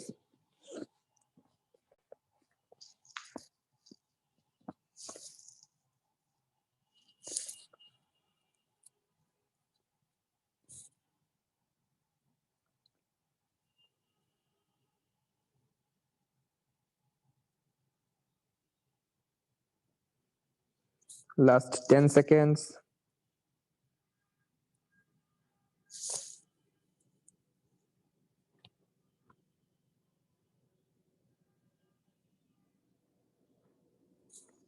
Time is up. ভাইয়া একটু পোলটা এন্ড করে একটু রেজাল্টটা শো করেন। আচ্ছা ভেরি গুড, 43% স্টুডেন্ট কারেক্ট উত্তর করেছো, very good, thank you so much. 43% student correct answer করেছো, অ্যান্সার হবে অ্যাডজেক্টিভ ফ্রেজ। তাহলে দেখো এখানে রুল শব্দটা নাউন, আমরা জানি নাউনকে যে মডিফাই করে সে অ্যাডজেক্টিভ, তাহলে নো স্টেড ফাস্ট এটা কাকে মডিফাই করতেছে? নাউনকে, তাহলে চোখ বন্ধ করে এটা একটা অ্যাডজেক্টিভ ফ্রেজ। যারা পারছো খুবই ভালো, ঠিক আছে, এটা কি হবে? অ্যাডজেক্টিভ ফ্রেজ হবে। একজন লিখছো ভাই আজকে পোল এত কম কেন, আমরা পড়াই বুঝি না, পোলের চিন্তা করে লাভ আছে বলো? যদি দেখতাম যে সবাই বুঝতেছো তাইলে প্রচুর পোল দিতাম, কিন্তু আমি জানি যে কন্ডিশন কি হবে, বেকার খাটনি। ঠিক আছে, তাহলে আমাদের ফ্রেজ গেল, ফ্রেজ নিয়ে আরো আলোচনা করলাম। ভাইয়া মনে হয় যা পড়াইলেন তাই একটু বুঝলাম। একটু বুঝছো, বেশি না? আচ্ছা, খুব কষ্টের জীবন। আফিয়া লিখছো ভাই, আমার মাথা হ্যাং করে দিছেন, আমি এক্সাম দিব এখন কিভাবে? ভাই আমি তো ভাবছিলাম যে আমাদের স্টুডেন্ট যারা তাদের খুব মানে উচ্চ শক্তির প্রসেসর আছে মাথার মধ্যে, এখনো যদি ওই যে ইন্টেলের সেলেরন পেলটিয়াম প্রসেসর নিয়ে যদি মাথায় চলি তাইলে হবে? এখন রাইজেনের 9th জেনারেশনের প্রসেসর চলে আসছে, 9th জেনারেশন তো অনেক আগে চলে আসছে, মানে ওই যে কি বলে 5000 সিরিজ চলে আসছে, ইন্টেলের 10 জেনারেশনের প্রসেসর চলে আসছে, আমরা এখন ওই যে পেন্টিয়াম সেলেরনেই আছি, এই জন্যই হ্যাং করতেছে। ঠিক আছে, এই জন্য লিখছে ওইসব তো গেমের জন্য। হ্যাঁ, তুমি খালি গেমই খেলো, বুঝে গেছে। তাহলে দেখি এখানে আবার আসবো, তার আগে কমপ্লিটিং সেন্টেন্স গুলো একটু দেখাই নিয়ে আসি। দেখো, তো প্রথম কথা, এই নিয়মগুলো তোমরা কম বেশি সবাই জানো, এখানে রুল নাম্বার 1 থেকে শুরু করে 20 পর্যন্ত সব নিয়ম দেয়া আছে। আশা করি তোমাদের এখানে বুঝতে কোনো সমস্যা হবে না। কমপ্লিটিং সেন্টেন্সের ভেতরে তোমাদের কন্ডিশনাল আছে, বলেছিলাম কন্ডিশনাল থাকলে কি হয়, সো দ্যাট থাকলে পরে যে তোমাদের এখানে মডাল ভার্ব বসে সেটা পড়ানো হয়েছে। তারপরে হচ্ছে তোমাদের কি আছে এখানে, আই উইশ থাকলে তারপরে বি ভার্বটা ওয়্যার হয়ে যায়। তারপরে it is time, it was high time, এগুলো থাকলে ভার্বটা পরবর্তীতে পাস্ট ইনডেফিনিটিভ বা পাস্ট পারফেক্ট হয়। প্রত্যেকটা নিয়ম এখানে দেয়া আছে। তাহলে বলো, কমপ্লিটিং সেন্টেন্স এখানে নিয়ম আকারে লিখে দিয়েছি, এগুলো কি ব্যাখ্যা করার দরকার আছে? বলো। কন্ডিশনাল কি? কন্ডিশনাল হচ্ছে প্রিজম থিওরি। হ্যাঁ, conditional prism theory, since prism theory তোমার, তারপরে হোয়েন হোয়াইল প্রিজম থিওরি, অনেক প্রিজম থিওরি খাটানো যায়। তাহলে কন্ডিশনাল কিন্তু নিয়মগুলো লেখা থাকলেই হয়ে যাবে, তোমরা পেয়ে যাবা। ঠিক আছে, ওকে। একজন বলছো ভাই করলে ভালো হয়, একদম দেখো খুব সহজ করে লেখা আছে, ইট ইজ টাইমের পরবর্তীতে আমরা যদি একটা ফ্রেজ লিখি, সেই ফ্রেজটা ইনফিনিটিভ দিয়ে করতে হবে। যেমন it is time for us to attack the enemy, ঠিক আছে? আর ইট ইজ টাইমের পরে যদি কখনো বাক্য লিখতে চাই তাহলে কি লিখতে হবে? It is time for us, it is time for us we attacked the enemy, it is time for us we attacked the enemy হবে হচ্ছে এটার অ্যান্সার। ঠিক আছে, তাহলে দেখো it is time for us we attack the enemy, তার মানে ইট is time অথবা ইট ইজ হাই টাইমের পরবর্তী ক্লজে যে ভার্বটা হয় সেটা কোন টেন্সে হয়? পাস্ট টেন্সে হয়। তাহলে প্রশ্ন যদি ভাই ইট ওয়াজ টাইম বা ইট ওয়াজ হাই টাইম থাকতো তাহলে সেটা হইতো পাস্ট পারফেক্ট টেন্সে। কোন টেন্সে হইতো? পাস্ট পারফেক্ট টেন্সে হইতো, তাই না? যেমন it was high time we had attacked the enemy, যদি ক্লজটাকে তুমি যদি ইয়াতে কনভার্ট করে নিয়ে আসো ফ্রেজে, তাহলে টু দিয়ে করতে হবে, it is time for us to attack the enemy. ঠিক আছে, ওকে, তাহলে গেল এই বিষয়।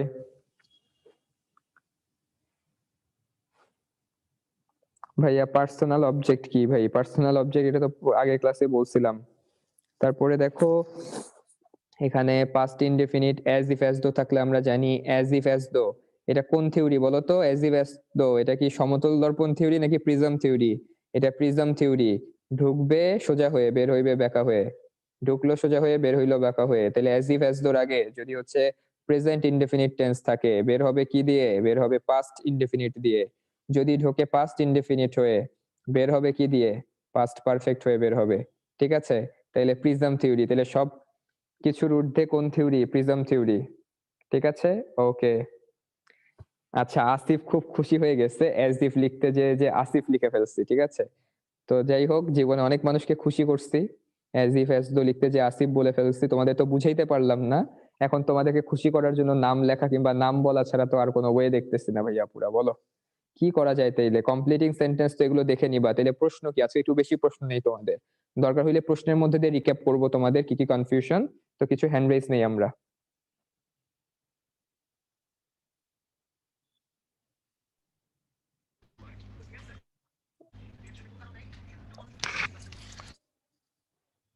হ্যাঁ ভাইয়ারা, একটু হ্যান্ড রেজ নিতে পারি আমরা? মাসুদ ভাইয়া একটু কয়েকজনকে পারমিশন দেন ভাইয়া। জি ভাইয়া। জি ভাই, পারমিশন দেন ভাই কয়েকজনকে। আচ্ছা ঠিক আছে ভাইয়া। যাদের কোশ্চেন আছে তোমরা হ্যান্ড রাইজ করো। আচ্ছা, প্রান্ত। আচ্ছা ভাইয়া, আমার প্রবলেম হচ্ছে যে কোশ্চেনে একটা একটা করে প্রশ্ন করবো, বেশি প্রশ্ন নাই। সবাই একটা করে প্রশ্ন, হ্যাঁ। ওই যে বলো। অ্যাডভার্ব ক্লজটা যে পড়াছিলেন, অ্যাডভার্ব ক্লজ, বলো। ওই স্লাইডটাতে একটু গেলে ভালো হতো বুঝে। এই অ্যাডভার্ব ক্লজ, আচ্ছা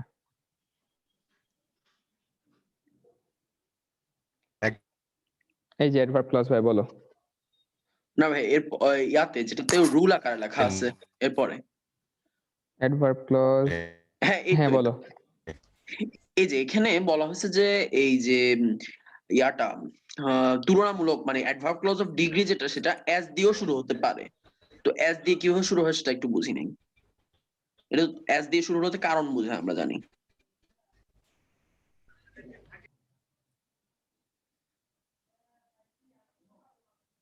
আচ্ছা ভাইয়া দেখো, তো তোমার প্রশ্নটা কি ভাইয়া, অ্যাজ দিয়ে কিভাবে শুরু হয়েছে এটা বুঝো নাই?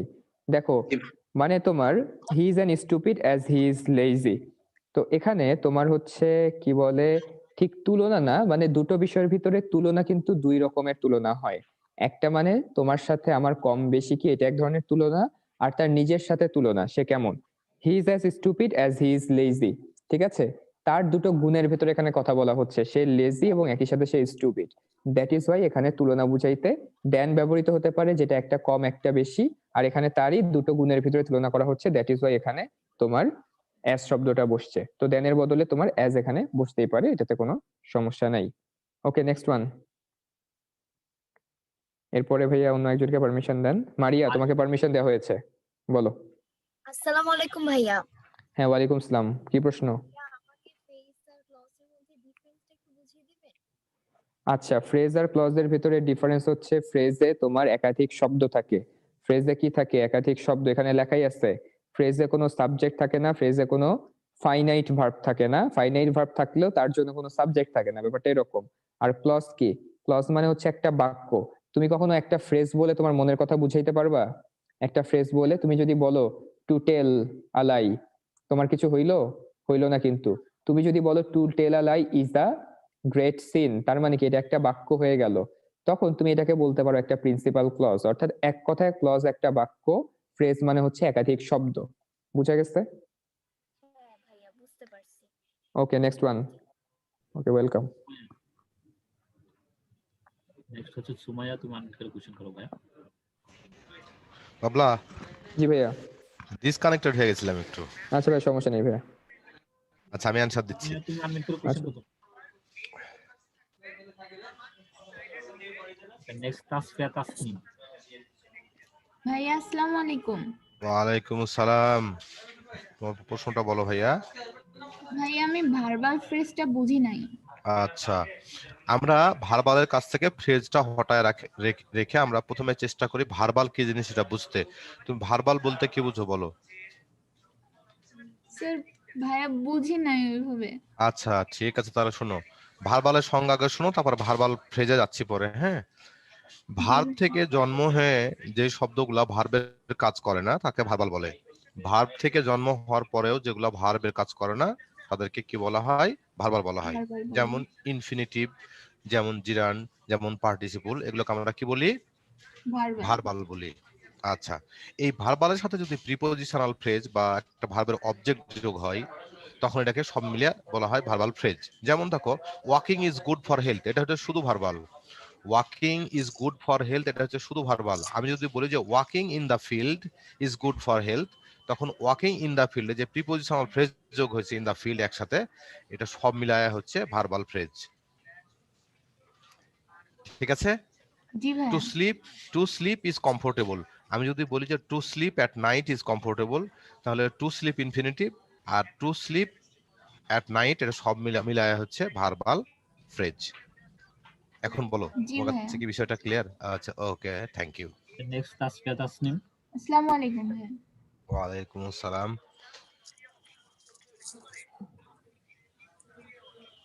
আচ্ছা নেক্সট কামরুজ্জামান। ভাই আসসালামু আলাইকুম ভাই। ওয়ালাইকুম আসসালাম ভাইয়া, তোমার প্রশ্নটা বলো। ভাই অ্যাডজেক্টিভ ক্লজের আগে কি সব সময় অ্যান্টিসিডেন্ট থাকবে? আচ্ছা, যদি অ্যান্টিসিডেন্ট না থাকে তাহলে যে মানে একটা পুরো বাক্য কিন্তু নাউনের আগে বসে না, আমি তোমাকে আগেই বলছি। একটা পুরো সেন্টেন্স কিন্তু নাউনের আগে বসে না। যেমন আমরা বলতে পারি good boy, this is a boy, this is good boy, this is good boy বা দিস ইজ গুড বয় বা দিস ইজ গুড গার্ল দিয়ে একটা নাউন বসে না। Is it clear? একটা পুরো বাক্য কিন্তু নাউনের আগে বসে না, একটা অ্যাডজেক্টিভ বসতে পারে। সুতরাং পুরো বাক্যটা যে নাউনের পরে বসবে, তো নাউনের আগেখানে যদি কোনো অ্যান্টিসিডেন্ট না থাকে তাহলে কাকে মডিফাই করবে তুমি বলো? ও, জি ভাইয়া বুঝছি। ঠিক আছে, এটাই হচ্ছে ব্যাপার। আচ্ছা মাসুদ ভাই নেক্সট। নাফিস।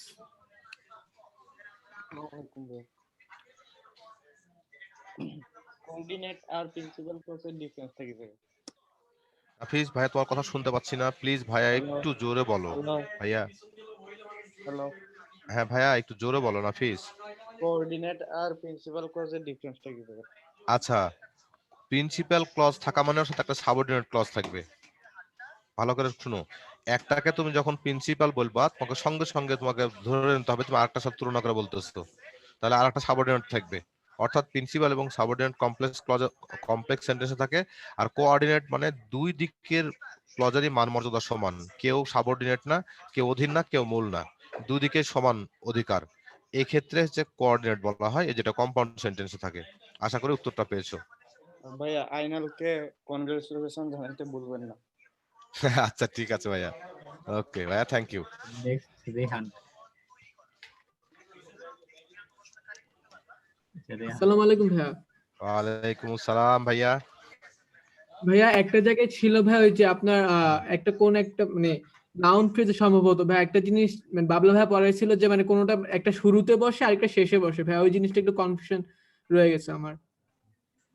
ও আচ্ছা আচ্ছা আচ্ছা, ভাইয়া ঠিকই বলছিল। ভাইয়া বলছিল যে ফ্রেজাল প্রিপজিশন, ফ্রেজাল মানে কি গুচ্ছবদ্ধ, ফ্রেজাল মানে জি কি ভাইয়া, গুচ্ছবদ্ধ। গুচ্ছবদ্ধ। সুতরাং একাধিক শব্দে প্রিপজিশন হতে হবে। কিছু প্রিপজিশন ইংরেজিতে দেখা যায় যেটা প্রিপজিশন দিয়ে শুরু হয় আবার প্রিপজিশন দিয়ে শেষ হয়। আমি বলতেছি শুনো, ইন অ্যাডিশন টু, এখানে কয়টা প্রিপজিশন আছে বলো? ইন অ্যাডিশন টু ভাই এখানে ইন একটাই আছে অ্যাডিশন টু কয়টা প্রিপজিশন আছে? ভাই, দুইটা না, দুইটা। প্রিপজিশনকে যদি আলাদা সামনেখানে একটা শুরুতে আছে একটা শেষে আছে, আছে না? জি ভাইয়া দুইটা আছে, একটা শুরুতে একটা শেষে। আচ্ছা, যেই সব আমি আরো কয়েকটা বলি, ইন স্পাইট অফ একটা শুরুতে আছে একটা শেষে আছে, ইন জি কন্ট্রাস্ট টু একটা শেষে আছে একটা শুরুতে আছে, বাই জি মিনস অফ একটা শুরুতে আছে একটা শেষে আছে, আছে না? জি ভাইয়া আছে আছে কি না? আছে in contrast two, in response to, in reference to, এরকম আছে না? তো আছে ভাইয়া। যেগুলা শুরুতে একটা প্রিপজিশন লাস্টে একটা প্রিপজিশন, এগুলোকে বলা হয় ফ্রেজাল প্রিপজিশন। হ্যাঁ, আচ্ছা ভাইয়া এটাই বুঝছি। বলছিল ভাইয়া। হ্যাঁ, ও ওকে আচ্ছা, ভাইয়া, থ্যাংক থ্যাংক ইউ ইউ। ভাইয়া। নেক্সট তোবা। আসসালামু আলাইকুম ভাইয়া। ওয়ালাইকুম আসসালাম। হ্যাঁ, তোমার তোমার প্রশ্ন বলো। জি ভাইয়া, প্রিভিয়াস ক্লাসের স্লাইডে রিলেটিভ অ্যাডভার্ব আর কনজাংটিভ অ্যাডভার্ব ছিল ভাইয়া, এই দুইটার ডিফারেন্সটা আমি বুঝি না। হুম হুম হুম আচ্ছা, রিলেটিভ অ্যাডভার্ব, রিলেটিভ অ্যাডভার্ব হচ্ছে, হুম, ধরো ধরো আমি একটা রাউন্ড ফ্রেম রিলেটিভ, বলো তো বা জি তুমি কি ভাইয়া আমার কথা শুনতে পাচ্ছি। শুনতেছো? বলছি যে আই অ্যাম ইন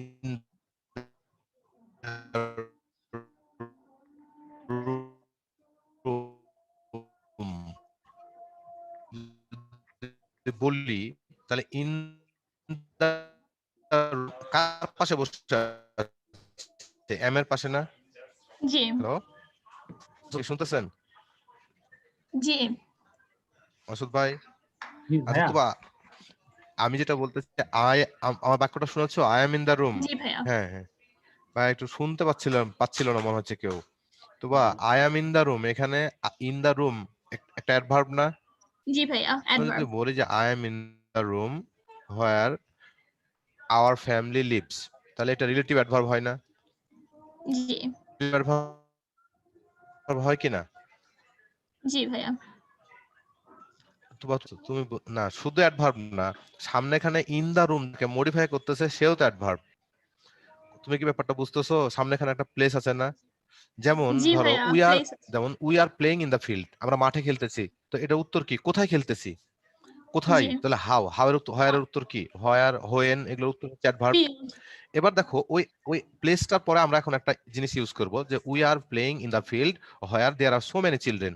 তাহলে where there are so many children এটা কার পাশে বসছে? একটা প্লেসের পাশে। জি ভাইয়া। এখন এটাকে আমরা বলবো রিলেটিভ অ্যাডভার্ব, কারণ সামনেখানে রিলেট করার মতো আছে ইন দা ফিল্ড। ওটা adverb, G. Where there are so many children এটা অলরেডি অ্যাডভার্ব, কিন্তু সামনেখানে একটা অ্যাডভার্ব কিন্তু আরেকটা আছে, দেখো ইন দা ফিল্ড, কোথায়? মাঠে। এই মাঠে। কারণে এটা হচ্ছে রিলেটিভ অ্যাডভার্ব। কথাটা কি তোমার কাছে আচ্ছা ক্লিয়ার? ভাইয়া। জি ভাইয়া, ক্লিয়ার। আচ্ছা, এবার থ্যাংক তুমি ইউ। বলছিলে যে কনজাংটিভ অ্যাডভার্ব কোনগুলা, তাই না? জি ভাইয়া, কনজাংটিভ। আচ্ছা ঠিক আছে, কিছু কিছু অ্যাডভার্ব আছে, যেমন দেখো হোয়েন এটা কোন পার্টস অফ স্পিচ, হোয়ার এটা কোন পার্টস অফ স্পিচ, এগুলোকে কি বলা হয়? এগুলোকে অ্যাডভার্ব বলা হয়, বলা হয় না? জি।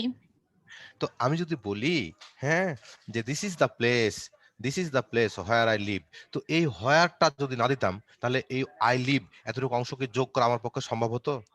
না। আমি যদি হোয়ারটা মিশাইয়া দিই বা কেটে দিই তাহলে আই লিভ এটা ডিসকানেক্টেড হয়ে যায় না? জি, তো ডিসকানেক্ট আমরা হয়ে যায়। ডিসকানেক্টেড, তা আমরা কিসের বলে আই লিভ এতটুকু অংশকে পূর্বের বাক্যের সাথে যোগ করলাম বলো? ওয়্যার এর হোয়ার, কারণ। হোয়ারের বলে, তাহলে এটা হচ্ছে কনজাংটিভ অ্যাডভার্ব। ওকে আচ্ছা ভাইয়া। ওকে, থ্যাংক ইউ। নেক্সট জ্যোতি। জ্যোতি তুমি আনমিউট করে কোশ্চেন করতে পারো ভাইয়া।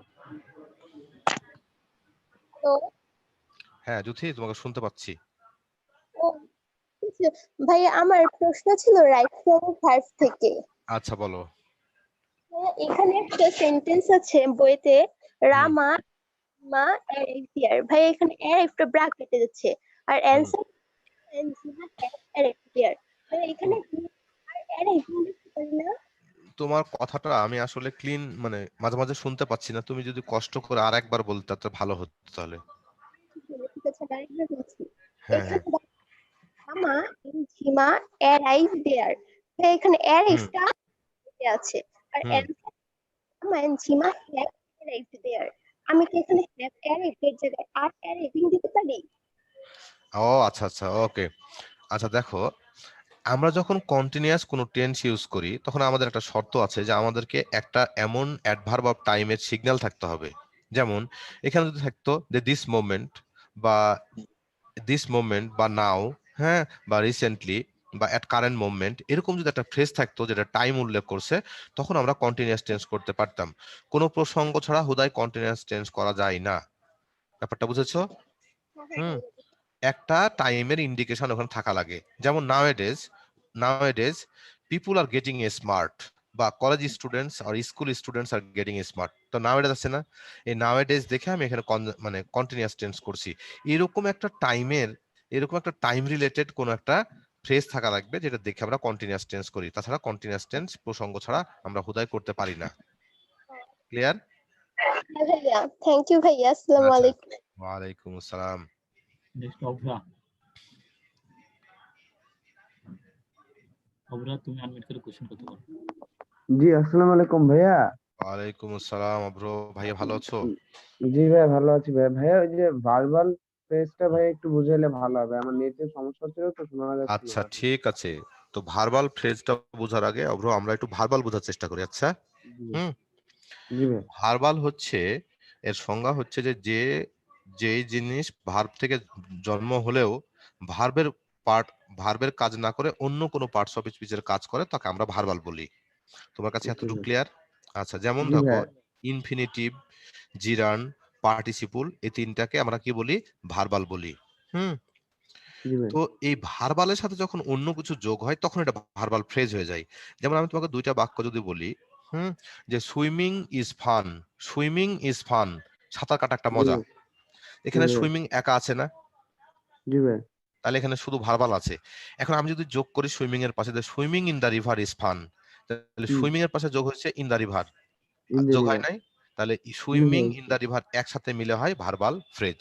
অর্থাৎ ইনফিনিটিভ, জিরান্ড এবং পার্টিসিপলের সাথে যদি অন্য কিছু যোগ হয়ে একসাথে ধরো তখন এটাকে ভার্বাল ফ্রেজ বলা হয়। জি ভাই বুঝতে পারছি। আচ্ছা ভাইয়া, থ্যাংক ইউ। জি ভাই। আফিয়া। আফিয়া তুমি আনমিউট করে কোশ্চেন করো। আসসালামু আলাইকুম। ওয়ালাইকুম আসসালাম আফিয়া, আমার কোশ্চেনটা হচ্ছে I ate almost an entire pizza, only 10% dash left. হুম হ্যাঁ, হুম ড্যাশ হুম কি হবে? আচ্ছা আমি বলি তোমাকে, পিজা কয়টা, একটা না একাধিক? হ্যালো আফিয়া, শুনতেছো? কি একটা পিৎজা? আচ্ছা, একটা যদি কোনো জিনিস এক পিচ হয়, ওই পিচকে তুমি যেভাবে পোরশন করো এটা এক বচন হবে। ঘটনাটা কি ক্লিয়ার তোমার কাছে? এক একটা অংশকে তুমি একটা পিস থেকে তুমি অংশ করো, তাহলে ওটাকে অ্যামাউন্ট ধরা হয়। ওটাকে আর ইউনিট ধরে ওটাকে আর একটা করে গণা হয় না, ওটাকে কি ধরা হয়? অ্যামাউন্ট ধরা হয়। ঠিক আর আছে? দুইটা পিৎজা হতো? দুইটা পিজা যদি হতো তখন এটা ডিফারেন্ট ব্যাপার হতো, এটা কাউন্ট নাউন হতো। কিন্তু একটা পিজা থেকে যখন ভগ্নাংশ করা হয় তখন এটা কি হয়? তখন এটা আনকাউন্ট হয়। আমি তোমাকে একটা উদাহরণ দিই। ধরো তোমার কাছে একটা কেক আছে যার ওজন হচ্ছে এক এক এক পাউন্ড। শুনতেছো? জি। তোমার কাছে একটা কেক আছে, কেকের পাউন্ড হচ্ছে 1 পাউন্ড ওজন। এখন তুমি এটাকে কি করছো? ম্যাক্সিমাম করছো আর মিনিমাম করছো। তো ম্যাক্সিমাম যদি করো তাহলে ভগ্নাংশ করলে কি হয়? 4 ভাগের 3 ভাগ হয় না? জি। 3/4 হয় না? হয়। তো তুমি এরকম আইডিয়া করে কাটছো, কাটা একটা করছো মিনিমাম, একটা করছো ম্যাক্সিমাম, তো এটা অ্যামাউন্ট হয় নাই?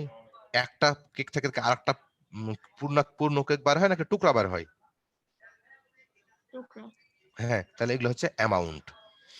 অর্থাৎ তুমি যখন ভগ্নাংশ থাকবে তখন তোমার দেখার বিষয় হচ্ছে অবের পরে একটা নাউন আছে নাকি একাধিক নাউন আছে। কথাটা কি ক্লিয়ার? ভাইয়া এখানে অফে পড়ে না, পুরো একটা সেন্টেন্সে ভগ্নাংশটাই সাবজেক্ট। আহা, আমি তো প্রথমে সাবজেক্ট নির্ণয় করব, তারপর তো ভার্বে যাব। তুমি আমার কথাটা বোঝো নাই।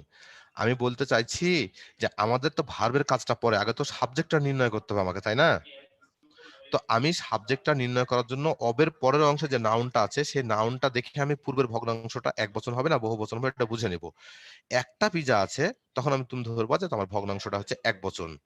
যদি একাধিক পিজা থাকতো তখন তুমি ধরতে তোমার ভগ্নাংশটা বহু বচন। যেমন বলি যে 2/3 অফ দা পিপল, ধরো 100টা লোক আছে বা 200টা লোক আছে, যদি তুমি 2/3 করো, তাহলে যে পরিমাণ লোক হবে সেই পরিমাণ লোক কি বহু বচন হবে না? জি। হবে। তাহলে তোমার ভগ্নাংশের ক্ষেত্রে অবের পরের অংশকে একটু প্রাধান্য দিতে হয়। ওর কাছ থেকে আমাদেরকে জিজ্ঞেস করতে হয় যে পূর্বের যে ভগ্নাংশের অংশটা আছে এটা মানে কাউন্ট হবে নাকি আনকাউন্ট হবে, তোরা বলবি, অবের পরের অংশ বলবে। এখন বলো তুমি বুঝেছো কিনা? জি। আচ্ছা ভাইয়া, থ্যাংক ইউ। নেক্সট ওশি। ওশি তুমি আনমিউট করে কোশ্চেন করো ভাই। হ্যালো ভাইয়া। হ্যাঁ ঐশী, শুনতেছি। হ্যালো। হ্যাঁ শুনতেছি তো, হ্যালো বলো। ভাইয়া, আমার নাউন ফ্রেজ আর ক্লজ এই দুইটার মধ্যে পার্থক্য কি? নাউন ফ্রেজ আর নাউন ক্লজ। আচ্ছা ঠিক আছে, দাঁড়াও। একটা ক্লজের ভেতরে একটা সাবজেক্ট থাকে, একটা ফাইনাইট ভার্ব থাকে, কিন্তু ফ্রেজের ভিতরে কোনো সাবজেক্ট থাকে না, কোনো ফাইনাইট ভার্ব থাকে না। এটা হচ্ছে প্রথম কথা। দ্বিতীয় কথা হচ্ছে ম্যান, এটা কোন পার্টস অফ স্পিচ বলো? বলো। নাউন। নাউন। যদি বলি আ ম্যান, তাহলে কয়টা শব্দ হলো? দুইটা। যদি বলি আ ম্যান, দুইটা। এখানে মূল কে? একটি না মানুষ? মানুষ। মানুষ, তাহলে হেড ওয়ার্ডটা নাউন, এটা নাউন ফ্রেজ। যদি বলি আ গুড ম্যান, তাহলে তাহলে তিনটা শব্দ হয় নাই? হ্যাঁ ভাইয়া। হ্যাঁ, তিনটা শব্দ হয়েছে। হ্যাঁ হ্যাঁ কেউ হ্যাঁ যদি তোমার ভাইয়া। সামনে বলে, এখন যদি কেউ তোমার সামনে বলে যে আগুড একটা ভালো একটা ভালো একটা ভালো, এতটুকু দিয়ে মিনিং প্রকাশ হয়? না ভাইয়া না। একটা লাল এরকম করে চিল্লাই, তো মিনিং প্রকাশ হয়? হয় না। কখন মিনিংটা প্রকাশ হয়? যখন আমরা একটা নাউন উচ্চারণ করি, যে আ গুড ম্যান একটা ভালো মানুষ, আ গুড হাউস একটা ভালো বাড়ি, আ গুড রোড একটা ভালো রাস্তা। যখন নাউনটা বলি তখন তো এ গুড এর মিনিংটা পূর্ণতা পায় না? হ্যাঁ তাহলে ভাইয়া। তিনটা শব্দের ভেতরে মূল কে? অ্যাডজেক্টিভ গুলো নাকি নাউনটা? নাউনটা। হ্যাঁ, তাহলে নাউনটা যেহেতু এখানে হেড ওয়ার্ড, সুতরাং তিনটা মিলে হচ্ছে নাউন ফ্রেজ। একটা ওকে অ্যাডজেক্টিভ, ভাইয়া। একটা নাউন, আর তার সাথে সাথে সামনে এখানে অ্যাডজেক্টিভ হতে পারে, তারপর হচ্ছে তোমার মানে পজিটিভ কেস হইতে পারে। এগুলো দিয়ে কি হয়? নাউন ফ্রেজ হয়। এবার আসি নাউন মানে ক্লজে। ভাইয়া নাউন ফ্রেজে একটা নাউন থাকবেই? অবশ্যই থাকবে, এবং ওই হেড ওয়ার্ড হবে। সাথে মনে করো পজিটিভ কেস থাকতে পারে অথবা অ্যাডজেক্টিভ থাকতে পারে। এতটুকুই। যেমন যদি বলি যে মাই বল বা মাই হেড, এখানে আমার, আমার কি, যখন আমি হেড বলতেছি তখনই আর অর্থটা পূর্ণতা পাইতেছে। তাহলে মাই হেড দুটা মিলে হচ্ছে নাউন ফ্রেজ, এখানে হেড ওয়ার্ডটা হচ্ছে নাউন। আচ্ছা, তোমার আর কোনো প্রশ্ন আছে? না ভাইয়া, থ্যাংক ইউ। আচ্ছা, okay, thank you so much. Next Mugdho. তুমি আনমিউটেড করছো। হ্যাঁ, ভাইয়া আসসালামু আলাইকুম। তো ওয়ালাইকুম আই আসসালাম। I know where he lives hmm আর hmm hmm I shall go where he lives. Hmm তাহলে হুম এই দ্বিতীয়টা অ্যাডভার্বিয়াল ক্লজ হলে প্রথমটা নাউন দ্বিতীয় ক্লজ। বাক্যটা তো হয়নি, দ্বিতীয় বাক্যটা হয় নাই। দ্বিতীয় বাক্যটা থেকে আমি কোনো প্রশ্নই শুনবো না, কারণ দ্বিতীয় বাক্যটা তো হয় নাই। ভুল, I shall go where he leaves এটা বাক্যই হয় নাই। হ্যাঁ, এখন তোমার প্রথম বাক্যটা থেকে বলো কি প্রশ্ন আছে। I know where he lives, hmm hmm এটা নাউন ক্লজ। হ্যাঁ, নাউন ক্লজ, হ্যাঁ, এটা এটা নাউন ক্লজ। একটু কারণ হচ্ছে নোটা ট্রানজিটিভ ভার্ব, তোমাকে অবজেক্ট দিতে হবে। তুমি যদি বলো I know where he lives, সেটা যদি বদলায় বলো যে I know the place of his living, I তখন know the place, adjective clause. I know the place of his living. তো এখানে না, নো এর পরে দ্য প্লেস আসতেছে না, হ্যাঁ তাহলে দেখো নাউন আসতেছে। তাহলে ওই ভার্ব, ওই ক্লজটাকে কনভার্ট করে যদি নাউন আসে, তাহলে এটাকে আমরা বলি নাউন ক্লজ। হ্যাঁ। ওকে, আর হ্যাঁ, হ্যাঁ আর ওই যে ট্রান্সটিভ ভার্ব গুলো যে যেমন নো, মানে এরকম যে হ্যাঁ লিস্ট গুলো আছে, ওই হ্যাঁ ভার্ব গুলো সবসময় ট্রান্সিটিভ হয়। হ্যাঁ, সব সময় ট্রানজিটিভ হয়।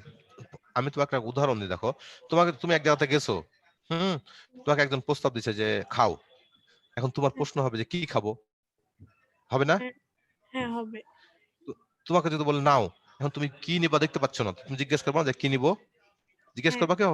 তাহলে নাওয়া, খাওয়া, তারপর হচ্ছে তোমাকে যদি বলে ধর ধর ধর ধর ধর, তুমি বলবা হ্যাঁ কি ধরবো। হ্যাঁ, এটা হ্যাঁ প্রশ্ন লজিক্যাল না?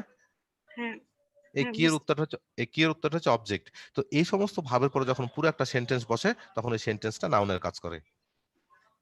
হ্যাঁ।